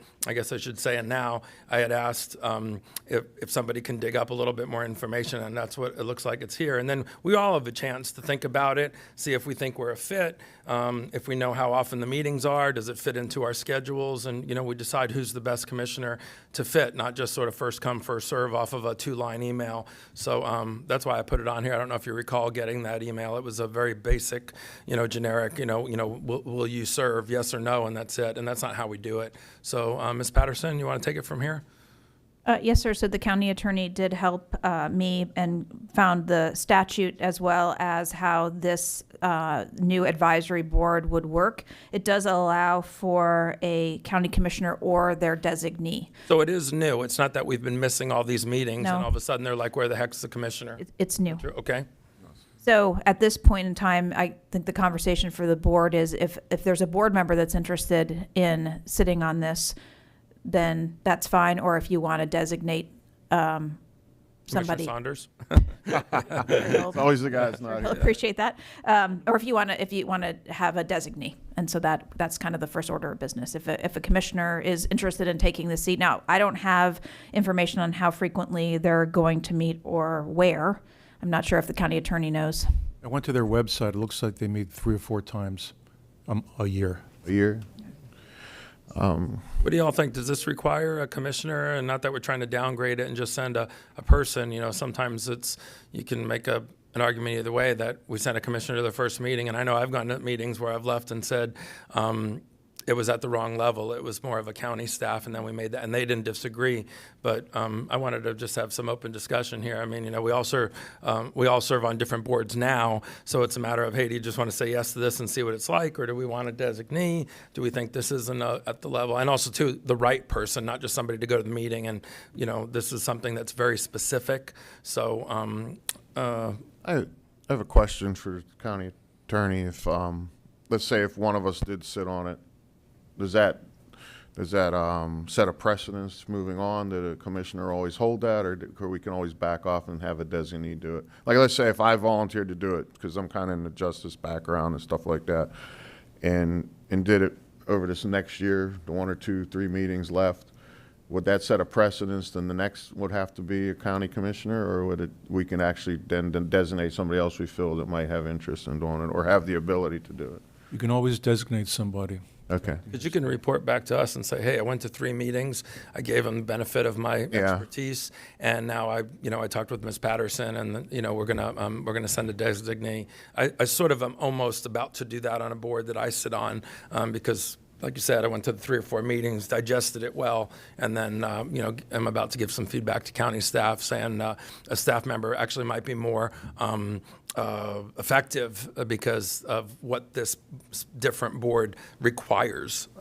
But I mean, I think even if you went to the first meeting, Commissioner Cowell, and then reported back to us and said, I don't think you have to go for a year unless you go, wow, they really need a commissioner, because I don't know who the other board members are. None of us do. I have a list. Oh, you do? here. Okay. Yeah, if you'd like to see this, it's 2 pages, but I'll put the first page up, and then we can flip. Doesn't matter. All right. I nominate Commissioner Cowell. Yeah, so there's a lot of designees in there, so we don't really know if it's, Sheriff Rambosk or somebody from his staff, but I expected to see sort of a list like this where it was like state attorney or his or her designee. I doubt the state attorney sitting on this, but maybe it's possible. And most of the positions do have the person or their designee, so Yeah. Right. it'll be interesting to see how that. And if you'd like, I'll put the second page up, but you can see it's a wide range of people, even community members. I just think Commissioner Colwell, with his law enforcement background, and I'd be happy to sit on this board if you came back and said, hey, I digested everything. It doesn't really fit into my schedule, but I think you having, going to the first meeting and giving us your, educated digestion of what they're doing, who they need, and either come back and say, hey, guys, it really needs to be me, or here's the feedback. I think that would be very valuable to all of us. I don't know when the next meeting is, but. Instead of belaboring it any longer, then I'll step up. I'll volunteer, and I'll see if it does warrant a commissioner being there or not. And who knows? Juvenile they are our future. So maybe we need to have some good eyes on what they're doing or what they're not doing over there in the organization with the probation and other things they do. So with that being said, I don't know if we have to nominate. Pleasure of the board. Pleasure of the board. I've already moved to put you. Second. Got a motion and a second. All in favor of appointing me to the board to do an exploratory dive into it, assessment. So signify by saying aye in favor. Aye. Aye. Opposed, same sign, same sound. You're the man. All right, I'm the man. Ayes have it. Give me 3 more days to work. Commissioners, next up at Staff Communications, we do have Mr. Mason here to give a brief update on what is going on with our coastal resilience efforts by the Army Corps. Good morning, Chris. Good morning, Commissioners. Christopher Mason, for the record, your Director of Community Planning and Resiliency. So to give you a little background, I've been staff liaison to this initiative since April of 2023. We have weekly meetings with the Army Corps, and there's also monthly meetings for the public in the Army Corps and staff to attend. Earlier this month, we were informed in one of our weekly meetings that there was a pause coming to this study. And so the pause, what has initiated the pause or precipitated that pause is a lack of funding. So essentially, the Army Corps folks at this point have, they're on dwindling funds and would not be able to make certain milestones that were associated with this project. And there were 2 milestones, one called a tentatively selected plan, and then the second milestone was the draft environmental impact statement, which is the overall large report that comes out with all the modeling results and all the data that has been put into the study. So we have, like I said, have been informed that there was a pause. Last week, there was a public meeting in which the Corps informed the public at large as well. So this pause is looking at 6 to 12 months, but we believe potentially it may run anywhere up to 18 months. But we would be at a pause to restart this study, looking somewhere between 12 and 18 months from now. So there has not been an official statement or document released to the board. Obviously, I would assume something will come in writing, but we do have email evidence of back and forth of this pause, but I would assume something would probably be issued to the board stating such, not just in email form. So wanted to update you on that today. We do also have a matter of our advisory committee that oversees this for your service. So staff would take any type of direction or guidance on where you would like to, where the board would like to go with that committee as far as the pause goes. All right. I know we had a discussion yesterday, and I told you that I feel we'll have this discussion with the rest of the board members on what direction you want to go with the committee that represents us, because there's going to be a long period that we're probably going to be idle. We're not going to have anything going on 8 to 18 months possibly, from what I understand. Potentially. So I know they had asked questions like, what do we do? Do we fill our 2 remaining spots? Do we just sit here in limbo? But I think what I posed to my fellow commissioners is that we either just send them a letter saying they're just going to be frozen in time for now, as the way they are, and then we'll reevaluate it a few months out if we foresee down the road that some light at the end of the tunnel that this is going to start back up. Because you know, with the conversation we had, that sometimes people move, they move out of districts, so they might not be able to represent, you know, 18 months later. We don't know what the nature of what's going on. So I recommend, but it's totally going to be up to the board what they feel, that, you know, we sent a letter to the chairman of that board and just advising that they're going to kind of be in a frozen state, in limbo, where the way they are, not fill those 2 remaining positions until we get to a closer time and period that we know that we're going to actually have something to send them to. So, and then we'll reevaluate. If we have to re-elect different people or appoint different people to different positions, we'll do that at that time. So, but I got Commissioner LaCastro lit up. Okay, thank you, Chairman. So we spoke yesterday as well. Just here's some of my comments, and some of these are just repetitive from what we talked about yesterday. The Army Corps provides a valuable service, and even if we get a final report that has some crazy things in it that we're not going to do, they don't direct us to do anything. Also, we can't influence their funding, obviously, so when they come to us and say we have a significant funding issue, then we just have to, you know, accept it. But I think, you know, it's all in the wording. So if they've gotten to the point they are now, and they've actually done an awful lot, I don't look at it as a freeze, but they're telling us they're taking a pause. And I've worked with the Army Corps a lot in my previous military life, and I have never had a freeze happen. But I think when they come back, they don't use the word restart, and maybe that's just semantics you're talking. I don't believe they restart. I think they pick up where they left off. So we don't want to lose the value of what they've done. The only thing that I would say in whatever letter that gets drafted from the county that says, and it should be something that we reiterate that we know that everything they're telling us isn't anything we have control over. So we understand what you're telling us. We value what you've done up to this point. We will stand by and wait until, you know, you get additional funding to then pick up where you left off. I don't know if we can be, you know, this is really a question for John Mullins, but if we can be, and not to come up to the podium, but just if we can be influential in letting the Army Corps' financial leadership know that what we do here is a priority. I know the leadership of the city of Naples just sent several letters to the Army Corps who they're working with to fix the pier. And they basically said, hey, we know that you're in limbo right now on the funding and helping us and things like that. But all of the letters said, if you, here's why we hope you're making us a priority, because the Naples Pier is a landmark and it controls tourism and things like that. So something proactive. We don't want to scare them off.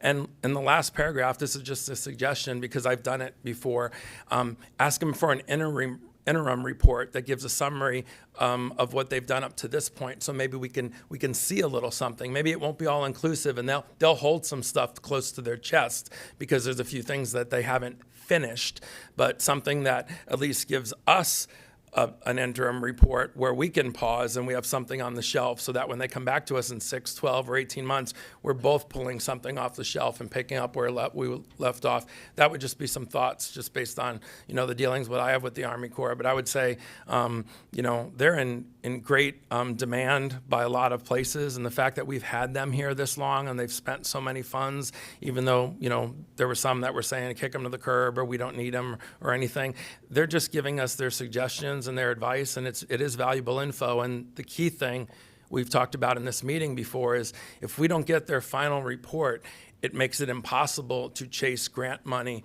in certain areas, because having worked with the Army Corps or the county all the way to the finish line gives us real strength then to go to the next step. And so that's why I'm saying even the interim report could get us a little more prepared and sort of caught up a bit if they agreed to that. They may or may not, so it's just the thought. But, you know, those are my thoughts, and I know they've done a lot of work to this time. I don't think we want to send them a letter that gives the impression, thanks, you know, we know you're frozen, see you when we see you, you know, something more of we want to continue to be a team partner. We understand funding drives everything. We don't have the leverage to provide additional funding to them, but we hope that they're continuing to make us a priority to finish what they started before they maybe move on to other places where they haven't even done anything. So those are just some thoughts that I had that we didn't get to talk about yesterday. Thank you. Well, Duly noted. It sounds like we're going to have 2 letters, because the only one I was referring to, Commissioner, was just to our civilian board just to give them an idea where they're at. Right, that, hey, they're on a Hey, pause. you're on pause. Yeah. Not so much the core of the letter, but that was what I was referring to when I made mention of the I letter. think a letter to the Corps would be something to consider. I think they would appreciate the professionalism of it. Understood. Thank you, sir. Commissioner McDaniel. Yes, and a letter to the Corps is a good idea. I mean, because they've been here for 8 years. I mean, you remember the adventure we had when they were here the first time. And then we established, and this, what this subject matter is about, is us managing the committee that this board has appointed. And I concur wholeheartedly with Commissioner Cowell, don't appoint 2 new members.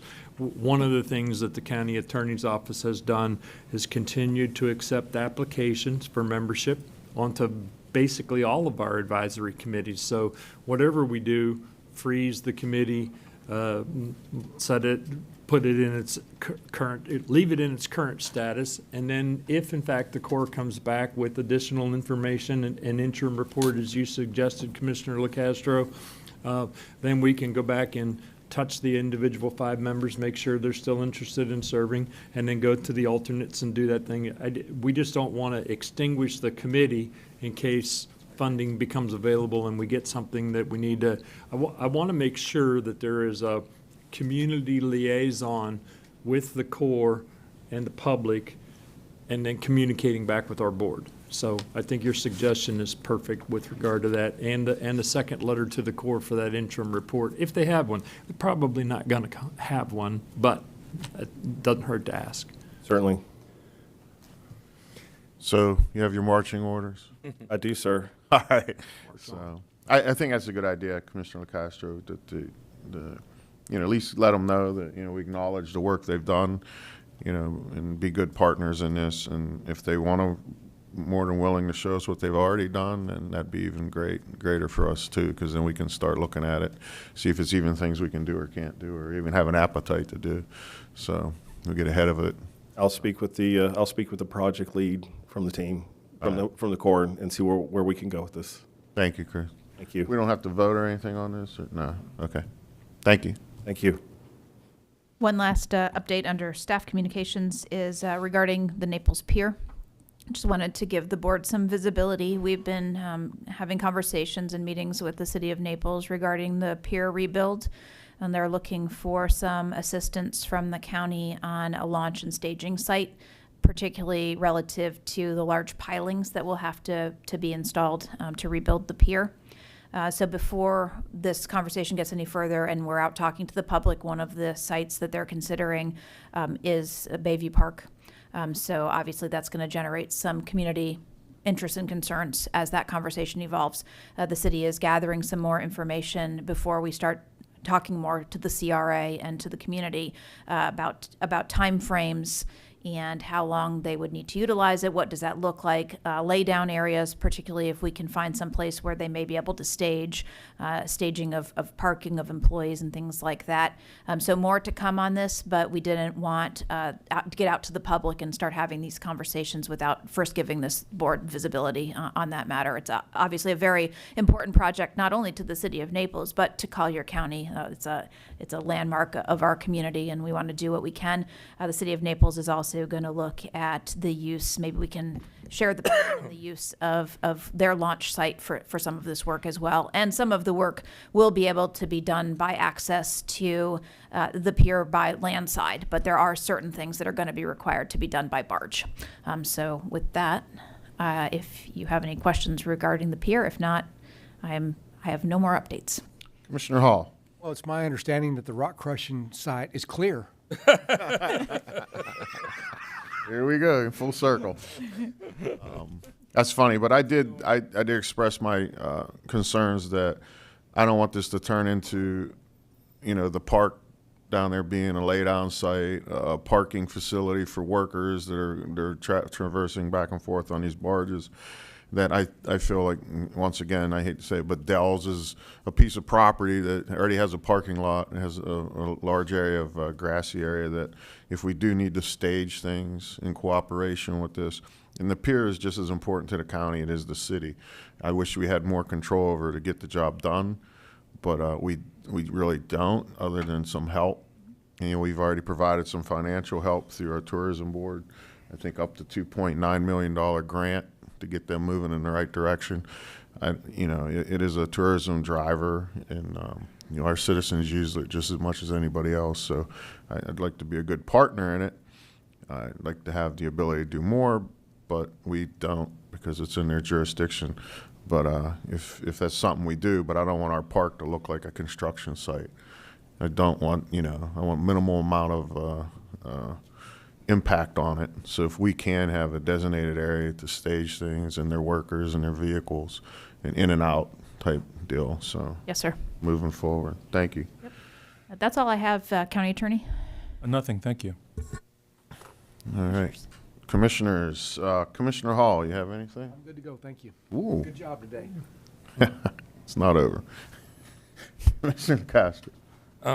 Yes, I wanted to just use this time to clarify a couple of things that have been in the headlines in my district that are significant, and I want to separate rumor from fact just briefly.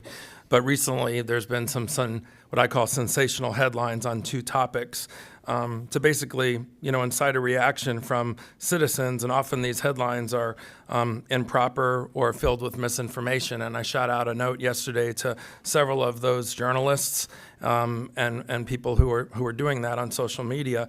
And the two topics are Hideaway Beach / Tiger Tail and Costco. So there's a lot of, and the reason why I'm talking about this now, it has nothing to do with anybody in this room, but maybe there's somebody on Zoom who is going to write another article to try to, pump up the masses with incorrect information. And I'm using my newsletter. I've responded to every citizen email. I've been all over social media, but, I want to do the max to correct the record so citizens know what's happening and what's not. So when you see headlines that say, Tiger Tail Beach under massive reconstruction again, county wasting tons of money, what do you think? The fact is there's nothing happening out at Tiger Tail that the county is doing. All the work's happening north of Tiger Tail, off of the coast of Hideaway Beach. And it's paid for primarily by the Hideaway Beach Tax District, which is money that their residents put into a kitty and pay for on their own. Now, that tax district did come to us, I think late last year or maybe early this year. They came to the TDC to ask for a small amount of money to augment their multi-million-dollar investment on their own, to complete a couple of small components to basically do the job right because costs had increased. Why did we say yes to that at the TDC?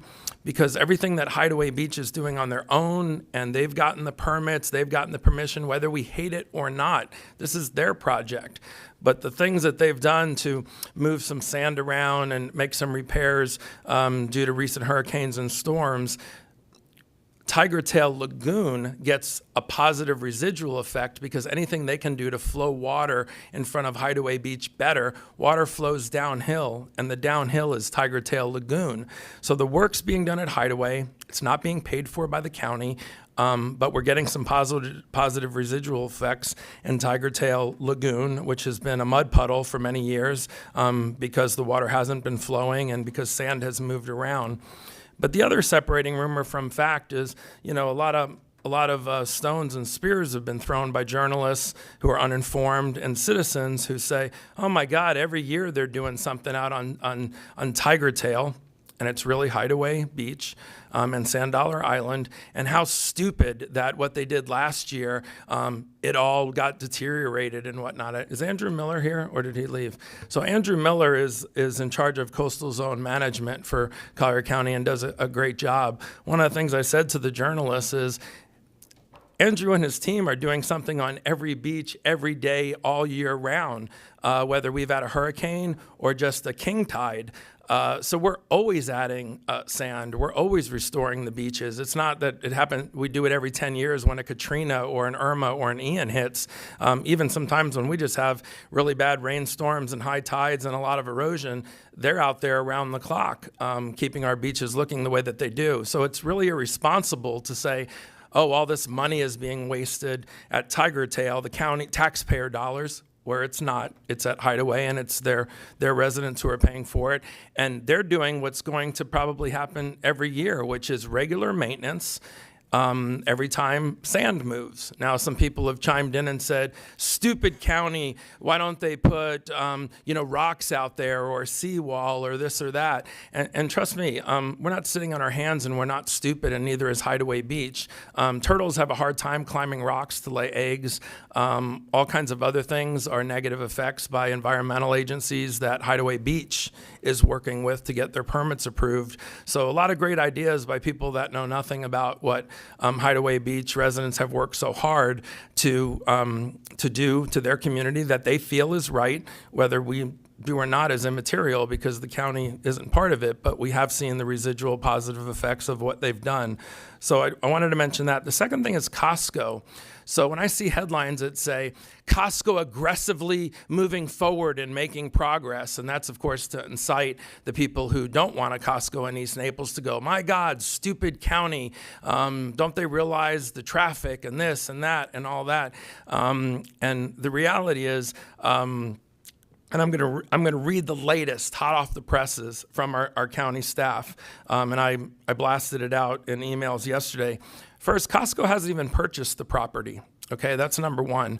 Number two, they have to submit a site development plan to the county staff that gets accepted.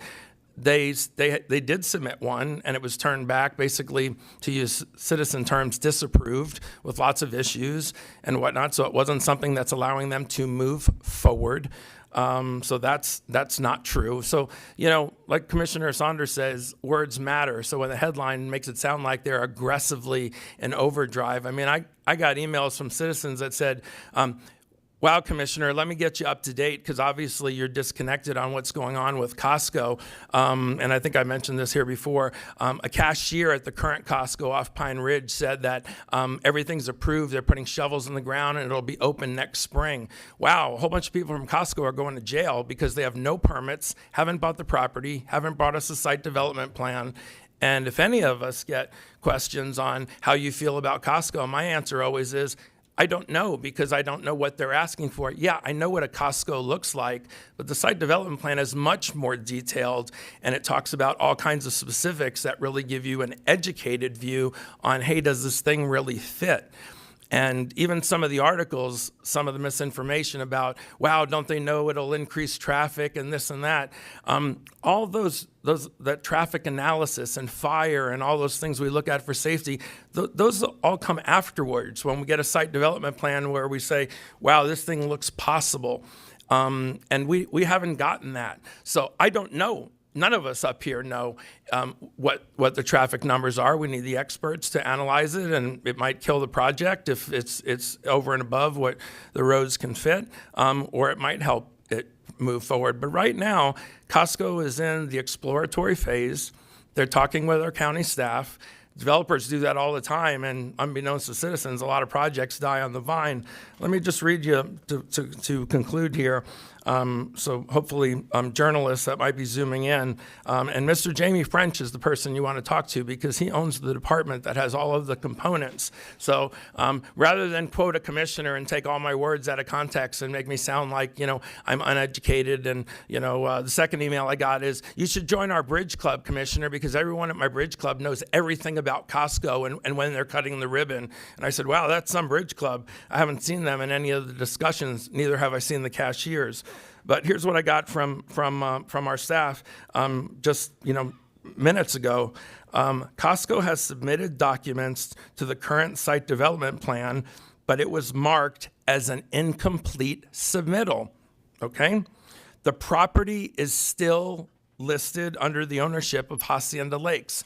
It has not been purchased, so you can't build anything or put shovels in the ground or cut a ribbon if you don't own the property, or you go to jail. They were required to apply for a fueling facility, basically a gas station, distance waiver that will go to an advertised public hearing with the hearing examiner. The application and review process has not been completed yet. The meeting will be scheduled and advertised afterwards. They have informed us that they are planning on a neighborhood information meeting on February 18th. Those of you out there that say, oh my God, an information meeting, that's the final step. It's not. A NIM is so citizens can give their praise, their negativity, their concerns. They will also hear from the Costco folks as to what their request or what they're looking at. And a lot of times the NIM does several things. It makes the developer totally change their project because they got so much valuable info from the community. It also can have them continue to move forward and then finally give us a site development plan that has a much more educated design because of the neighborhood information meeting. Or at the NIM, they could decide, wow, the juice isn't worth the squeeze, we'll look somewhere else. A lot of projects have died on the vine from NIMs that gave the developer negative pushback that either slowed, stalled, or ended the project. So the NIM isn't just a preliminary, or it just isn't a ceremonial step before shovels go on the ground. But it says here, so at NIM on February 18th, for only the architectural deviations they are seeking that is not currently supported by the PUD. The land use is already commercial. So I've gotten so many emails that say, please don't rezone this property so that Costco can build. A rezoning will never come to this commission because that property is already zoned commercial. And several quote, journalists that have written articles with such specificity need to understand that. The use they are seeking is allowed. This is a PUD or an insubstantial change to the PUD. This will go to the hearing examiner as a public meeting as well. And like I said, that just concerns the fuel stations. Many other things we haven't even gotten. They're just trying to get a feel of, are the fuel stations a deal breaker or not? Are they in the wrong spot? Under county code, are they too close to other gas stations? And then finally it says, no building permits have been submitted. So not that no building permits haven't been approved, haven't been submitted. So it really does get my goat when, I had a 3-hour town hall meeting at Henderson Creek. I had another one in Goodland earlier this week. Mr. French and his team came with me. I've got some other ones scheduled. And my biggest challenge right now is to debunk all of these sensational articles trying to pump people up about the wasted tax dollars at Tiger Tail. And, Costco's on its way tomorrow because a cashier and a bridge club have confirmed it. And I wanted to just go on the record at this meeting to whoever might be listening that we're watching this very closely. I don't prematurely, no commissioner up here prematurely gives their stance on anything until we have all of the details and the facts. So saying, will you vote for Costco or not? I don't know. I don't know what's coming to us. Nothing may come to us. They may go to this NIM and drop everything. They may go to this NIM and realize they have to go back to the drawing board. And since it's already zoned commercial, it won't need to be rezoned if, in fact, they meet the requirements, the stringent requirements of the county. So if there's one journalist listening to this right now that's about to write another incorrect article on all the stupid things we're doing in Tiger Tail and how Costco is opening, soon, it's very premature, and you really need to do your homework to help inform our citizens and not just write sensational articles that create hundreds of misinformed emails to us and sell a lot of newspapers or maybe get you a lot of likes or a lot of hate emojis on social media off of total misinformation. So I'm available also to talk to anyone. I'm not throwing this on Mr. French, but the journalists out there that are looking for the specifics of the county's position, hopefully I've set the record straight, and I will put this exact information in a newsletter that we'll release this week. And I also sent out, and Mr. French and his whole team were on an email that I sent out last night to 2 very specific media people who are playing games with Costco, and also or maybe they're just writing articles faster than they're doing the homework about what's going on at Hideaway Beach and not Tiger Tail. And lastly, I'll say more misinformation. There's 3 things out in the Hideaway Tiger Tail area that keep being confused. You have Hideaway Beach in Sand Dollar Island. That's basically off of the Hideaway Beach community. Then you have Tiger Tail Lagoon. So when you pull into the park and you park your car, the first thing you see is a lagoon. And then on the other side of the mangroves is Hideaway Beach. So many journalists and citizens keep saying Hideaway Beach when they really mean Lagoon, Hideaway Lagoon when they really mean Hideaway or Tiger Tail Lagoon when they really mean Hideaway Beach. And I'm all for writing long articles in my newsletter that goes to 80,000 subscribers, and I appreciate news media that are helping to get the word out. But what I don't appreciate are sensational headlines just to get readership. I asked the county staff, have you been contacted by this reporter? No. So if you're getting all your information off of Facebook and Nextdoor, you might not have the details about two big major things in my district that may or may not come, i.e. Costco, or what's really happening on Hideaway Beach and on Marco Island. So I wanted to take this time, and I appreciate the chance to expand on that on the record for whoever might be watching. Thank you. Okay, thank you. Commissioner McDaniel. Yeah, well, first of all, I want to just publicly announce Jamie French's personal cell phone. Yes, and home phone. Yeah, people can just call him and not you. And then number two, the less attention we pay to the media, the better off all of us are in fact going to be. So I do have two things that I wish to bring up, if you'll indulge me and you're slouching. Do you need a minute? I was going to tell her she's going to get a long break here in a few minutes. Yeah, we're going to give her a big break, and I'll try to be brief. Two things. I'd like ID Marino and Jamie French to come up. I just want to have a brief discussion today and see if there's consensus to have a hearing at some time in the near future with regard to our code enforcement. We have long gone on the premise of a reactionary code enforcement. They don't move unless somebody files a complaint. Well, they do move. Don't take this literally. You understand that, Thomas. We can give Tom's cell phone too. Oh yeah, we'll make sure you put yours up. Put his up on the screen. Whoever's running the video. But it has been the habit of our community to have a reactionary code enforcement, and and a balance needs to be sought. We're not the wild, wild west. People are coming in here from California, from the other coast, and they move into Golden Gate Estates, and they're in the woods, and they think they can do whatever they want, and you can't.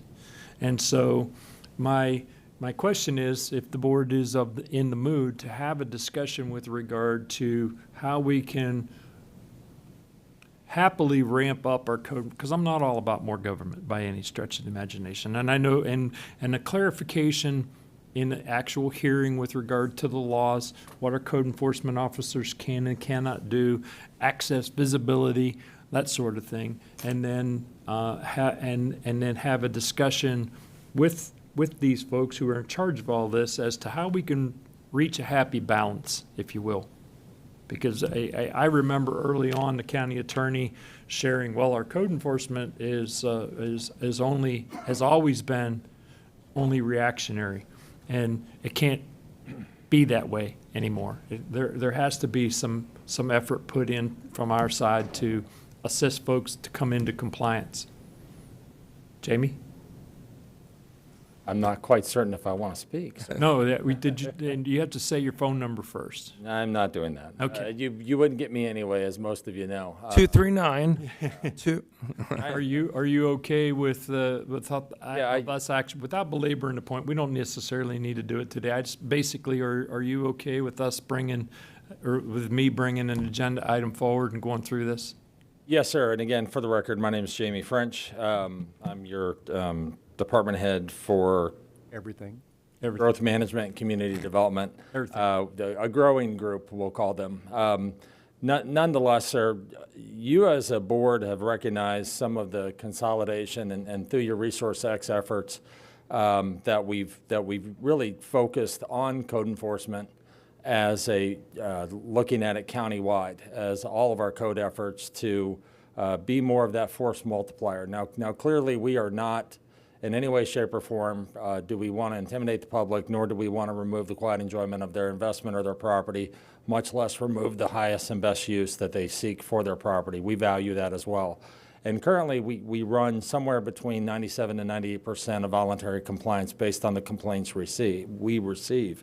Now, as you mentioned, Commissioner, Chapter 162 of the Florida statute does require, throughout the state of Florida, they've preempted local government to say that unless it is a life safety concern, we have to have a complainant, a validated complainant. And that does put the public at risk at times, because what we do see is some retaliatory efforts that occur to someone who had a complaint called on them. Then they turn around and they call on their neighbors' friends, or on the community.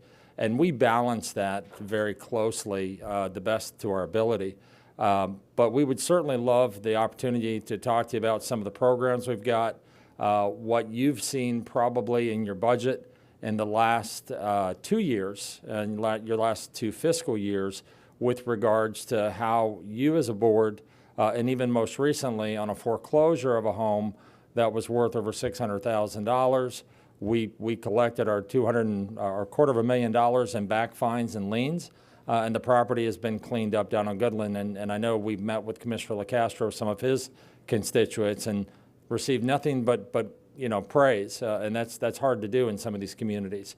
Nonetheless, we'd love to have the opportunity to come back, talk to you about it, and maybe seek some of your guidance, and perhaps work more closely with the county attorneys. Not that we don't have a great relationship with Jeff's office, but maybe to get some clarification from this board on what you'd like us to see, what maybe the considerations of life safety should be with regards to those things that would require a permit, whether by state or by local. And we know, especially, and Commissioner Colwell was dead on accurate as far as the California numbers in 2021 and 2022. We recognize that the demographic of our community is continuing to change rapidly. And we also use that same regression modeling within my group that Mike uses as we contemplate future growth, but it creates future consideration for code efforts and other services that the county brings forward. So love to have a conversation with you. Great. Are you all okay with doing that? That was my primary reason for bringing it up. Did you have a comment to him on the code enforcement before I go to my next? And it's more of an update for all of you. So Tom and Jamie and a few others came with me to a town hall recently. As I said, I usually just do those town halls solo, but when I know that citizens have been reading all the media and next door, and we're trying to separate rumor from fact, it really does help when senior leadership from the county comes and you have such credibility that, look at that town hall, right, Tom? When we left after 3 hours, you won't believe you would believe the thanks emails I got from people that said, wow, thank you for really correcting the record.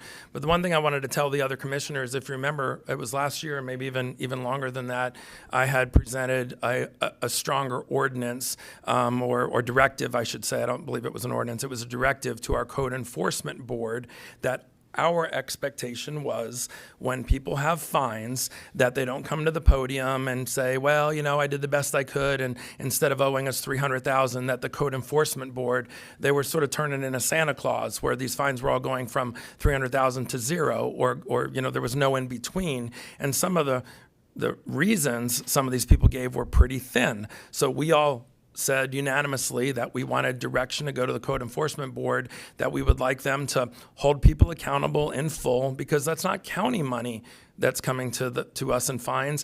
It's taxpayer money that then we utilize for lots of other things. So every time the code enforcement board says 0, 0, 0, 0, that's money that's being thrown out the door. And then sometimes we have a 1-hour meeting here where we're trying to find $50,000 to do something good. And I think I presented the statistic that said over the last few years, we had like 5 million in codes or in fines, and we had only gotten like a few $100,000. It was something like that. But what I want to tell the commissioners is that our unanimous direction to the Code Enforcement Board has been heard. The person that I appointed on the Code Enforcement Board replies back to me to just give me feedback, and he says, wow, we are operating much differently. Just because, you had a hangnail and couldn't cut your grass and it's 20 feet tall, or, you got the old sick grandmother. We're very sincere to a realistic reply. But some people, their reply is, well, that was the previous owner. I bought the lot at a huge discount, but I don't think I should have to pay the fine. Just as we learned in Goodland, due to Mr. Klatzkow's great work, when we put a lien on that house, that $300,000 fine was paid in full. So I just wanted to say thank you, very much, and that the Code Enforcement Board is operating differently based on our guidance. And actually, it was the county staff at one of the last couple of meetings reiterated to them, because I was getting reports they were maybe sliding back to old ways, and that has been corrected. So that's part of what we're talking about here, because it's real money and it's real things, and we want code enforcement to have teeth, but also to be cognizant of when people do have very specific issues that maybe have us readdress the fine, but it's not our default. So anyway, thank you, and I appreciate all the great words you said at the town hall that really educated that group of citizens who turned out. Thank you. Thank you, Jamie. Thank you. My other point. Go ahead. Sorry, Jim. And I'm sorry. I wanted to be brief. I would like to know how. Well, we already know that. She's tough. So, my other point is, and it has to do with fire. I would like to have a discussion. Dr. George doesn't need to come to the podium today, but I have a map here of our county with our raw water lines and our potable water lines throughout the community. We're expanding this map, and I'd like to have a discussion, and I don't even know if Amy knows about this yet, and certainly under the direction of the county manager and through Dr. George's office, about a countywide fire protection service, if you will. We have municipal lines that run all through Golden Gate Estates, particularly right down Golden Gate Boulevard. There are raw water lines for another municipality who have a policy that don't allow for interconnection to assist us with fire suppression. And so, you telling me to hurry up? Really? And so, this is fun up here. Yeah, it is. I mean, yeah. I actually have something to say today too, so I feel bad. Do you really? Yeah. Okay. We'll get to That's it. what this meeting's for, so we can see. Exactly. So the long and the short of it is I would like to develop this. We have to bring everything up to the board, get consensus, positive head nods. I'll work through this process and bring back another item. And what I'd like to do is establish a countywide fire protection curriculum, for lack of a better term. We've already got MOUs with municipalities and fire departments and so on, but in the initiation of this is, and again, we walk in faith, not fear, but the travesty that's going on right now in California, we've already had our own travesty, and we squeezed through that 7 years ago. I don't want to squeeze through another one. There's no reason for us to not have every available public asset available to protect our community. There's no reason whatsoever, and so that's the impetus of this. Okay. Can I just ask you a question? Sure. I know that Ms. Patterson's been doing a lot of working with our fire chiefs and the fire commissioners to get an assessment of our fire stations. Even though this is a little different, it's not. It falls under the umbrella of, wow, we want, like you said, an overall assessment.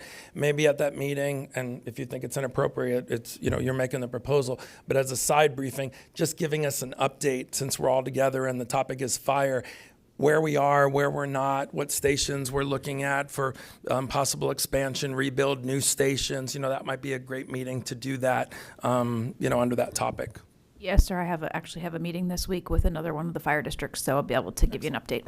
Okay, cool. Okay. Now I am done. You're done. You weren't lit up, but I might, though. you gave me the head nod. Depends on what you have to say. All right. Well, I do have a few things I just want to touch on. It actually came out of the public safety meeting last Friday. I chaired it again this year, third year in a row. Typically, I don't have a whole lot come out of there. Most times things are handled in-house between mental health, the courts, things of that nature. But this is something that I think is going to fall back on us, and we might want to get ahead of. And in light of the regime change in Washington, D.C., and the marching orders that everybody's publicly seeing on the news, and in light of what's going on, you know, especially with the 130,000 criminal alien deportation warrants that are already active out in our nation. And the reality is there's a percentage of them here in Florida. I don't have any hard numbers yet. I did have a meeting with Under Sheriff Bloom yesterday, and we discussed possibly, because if you're not aware, we participated back in the late 2008 or 2009, I believe it was. We were heavily participating with the 287G program. Still do. And we still do. It's still an active program, but of course, different regimes do certain funding or don't. The second portion of that deportation wasn't really going well, but yeah, our sheriff's been doing a great job. No, our sheriffs are doing a great job. It's just the fact that the feds have to accept the bodies. Hate to use that term, but that's reality. And over the last 4 years, it hasn't been a cooperation to actually process. When we come across a criminal that commits a crime here in Collier County, they are then taken to our jail. There's an APHIS done, FCIC, NCIC check on every individual that enters the jail system. And there's been, over the past 4 years, there has been active warrants for these individuals for deportation. And the process typically was they take that information, they do a packet on it, the 287G, the individuals in the jail that are trained, and they start a process for U.S. Customs and the ICE agents. And then it has to go to Chrome, which is the federal holding facility over in Miami, but they weren't accepting them.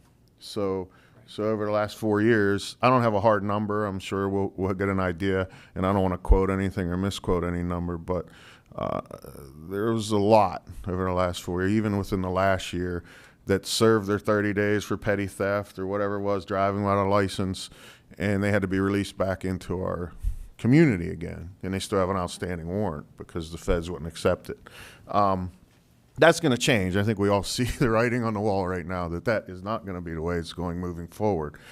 So knowing there's a certain number out there, and that our discussion was that, you know, we've had just without even the program, we've had a steady uptick over the past several years from an average daily inmate count from like 650 to like right now we're around 750 people on average a day within our jail system. Just within that uptick naturally because of population change and growth, you know, you're going to have more numbers. But if we're going to possibly have possibility, which I'd like Mr. Mullins at some point come up here and explain what was going on in Tallahassee in a moment. If I know it's going to be hard, yeah, he's Roman Catholic evidently. Yeah. But with that being said, there was probably like 11 counties that participated in the jail side of that program and about 5 that participated in the active investigative side. We were one of those 5 of the active investigation, one of the 11. And even back then, Chrome was overwhelmed with the amount of warrants coming in for deportation. And from what the governor wanted to do, Mr. Mullins probably explained a little better than I did and what he was trying to do this week or attempted to do, was basically increase to 67 counties participating. So, Mr. Mullins, if you want to go ahead and bring everybody up to speed on what... John Mullinger, Director of Communications, Government, and Public Affairs, and I will try to do my best to do it in a nutshell. Basically, the governor had called the legislature in previously to act on immigration reforms. He had put together a package of things that he would like to see the legislature consider. The legislative leadership decided to push back on that request, and yesterday they convened in special session for the governor based on his call, and basically immediately adjourned that special session. They then reconvened their own special session with their own slate of ideas for immigration reform and advanced that policy through. Now, I can't give you a point-by-point comparison of what the governor proposed and the legislature ended up advancing yesterday, but I have that information, and I can get it to you quickly after this meeting. Thank you, John. And it was quite a bit different. I mean, do you know that for sure? It was, yeah, that's what I thought. It was way different. There was quite a bit of back and forth yesterday between the governor posting on social media and the legislative leadership responding in writing and press releases. So it depends on which camp you're in. If you're in camp legislature, you may think their package is a little better. If you're in camp governor, you probably think that that package is a little better. I think you just really have to parse the details of both and determine what your point of view is. Thank you, John. And where I'm going with this, regardless of where the state of Florida ends up in their policies on how much they want to actively take a part in enforcing it, but I feel that our sheriff, and I don't want to speak for our sheriff, but I feel we are a law and order type community here, and that I don't think we're going to go against the federal government's demand for assistance when it comes down to actually processing and detaining these people with the active warrants. As in, you see some of these sanctuary cities that are pushing back that, the consequences aren't going to be good because you just can't harbor an active person. A person has an active warrant from the federal government. We're going to participate. So that being said, we may be looking, I don't know if we can possibly get somebody represented from the Sheriff's Department, maybe give us a deeper dive on this. Our next meeting, I believe on the February 11th is our next commission meeting. Sir. Because we're doing our legislative trip on the 18th. So this may change some of our ask moving forward because I have a feeling that we're moving towards reopening the stockade in Immokalee. Perfect. And in 200 beds out there. There's about 250 beds in the open bay type style. And two things, the problem is if we do, we may have to, certain things we have to do to bring it up to speed to pass the inspection. Because if we do use it for the housing for the federal prisoners, while they're in detention to wait to go to Chrome, they do an inspection process that requires, and then they reimburse the county for each person being held. And that's something I think the sheriff is going to enter into renegotiation on what that value is going to be for reimbursement, because I think in the past was around $71, and that's probably well low what it actually cost us to house an individual in population. But so these are type of things we may have to take consideration as quickly as maybe some asks for some grants, or who knows, maybe we can get some partnership where maybe, because it's going to take manpower, and you know how it works, we hire manpower for the maximum amount of prisoners that are held, not the minimum. And even when we don't have the maximum number, we don't lay these people off or fire, and we have to keep them on hand. So there may be a push to get manpower too because of the population increase, because we have no clue where it's going to go with the legislators, if this is something that, the rest of the counties are going to participate in or not. That's going to put a big stress on the federal prison system here in Florida. And we may have longer terms of holding these people in these warrants within our own housing facilities. So that being said, we may, even if there's a possibility to man it with some federal prison guards, as a possible staging area for these individuals while they're waiting. It may even be something in the future, but I don't know. But this may change our ask when we go to Tallahassee for some grant money to make sure we're up to speed, to get ahead of it before it becomes too late. So, and one other thing I know that came out of the meeting was possibly looking at another master plan for the jail. I think Commissioner Hall had mentioned something. I heard you say something about the females dorm for the mental health dorm. I actually had the opportunity to go in there the other day and check it out. Basically, it's not even a mental health dorm. They took a normal pod and they tried to convert it into a mental health dorm, which we have an actual men's mental health dorm. Well, the way it's designed is you have the CO sits in the middle, and they have a nurse, and they have a station that they observe all the patients at the time they're being held there under criminal charges. They have access and they have views into the cells, and it's just a more efficient type way. And the female one is not like that, and it's just a normal pod that has elevated cells, and that in the past, they've actually had people commit suicide by jumping from the balcony. They had to go in and makeshift some fencing and weld some fencing up there to keep that from happening. So, and then we have a CO that actually just sits at a folding table right in the middle of the populated area, amongst the inmates with a nurse. So it's just not conducive to what a typical mental health jail cell would be configured. So they're looking to do another master plan, but they want to be part of, whoever gets the contract to do the design or the planning, because they just don't want somebody to come back and say, oh, just build another building or add on to your building. Yeah. They want to try to retrofit some empty space they have. So I think we can have us at least have their ideas, their inputs on, who we pick to do this master plan again, because they haven't had one since 2016. So it might be time.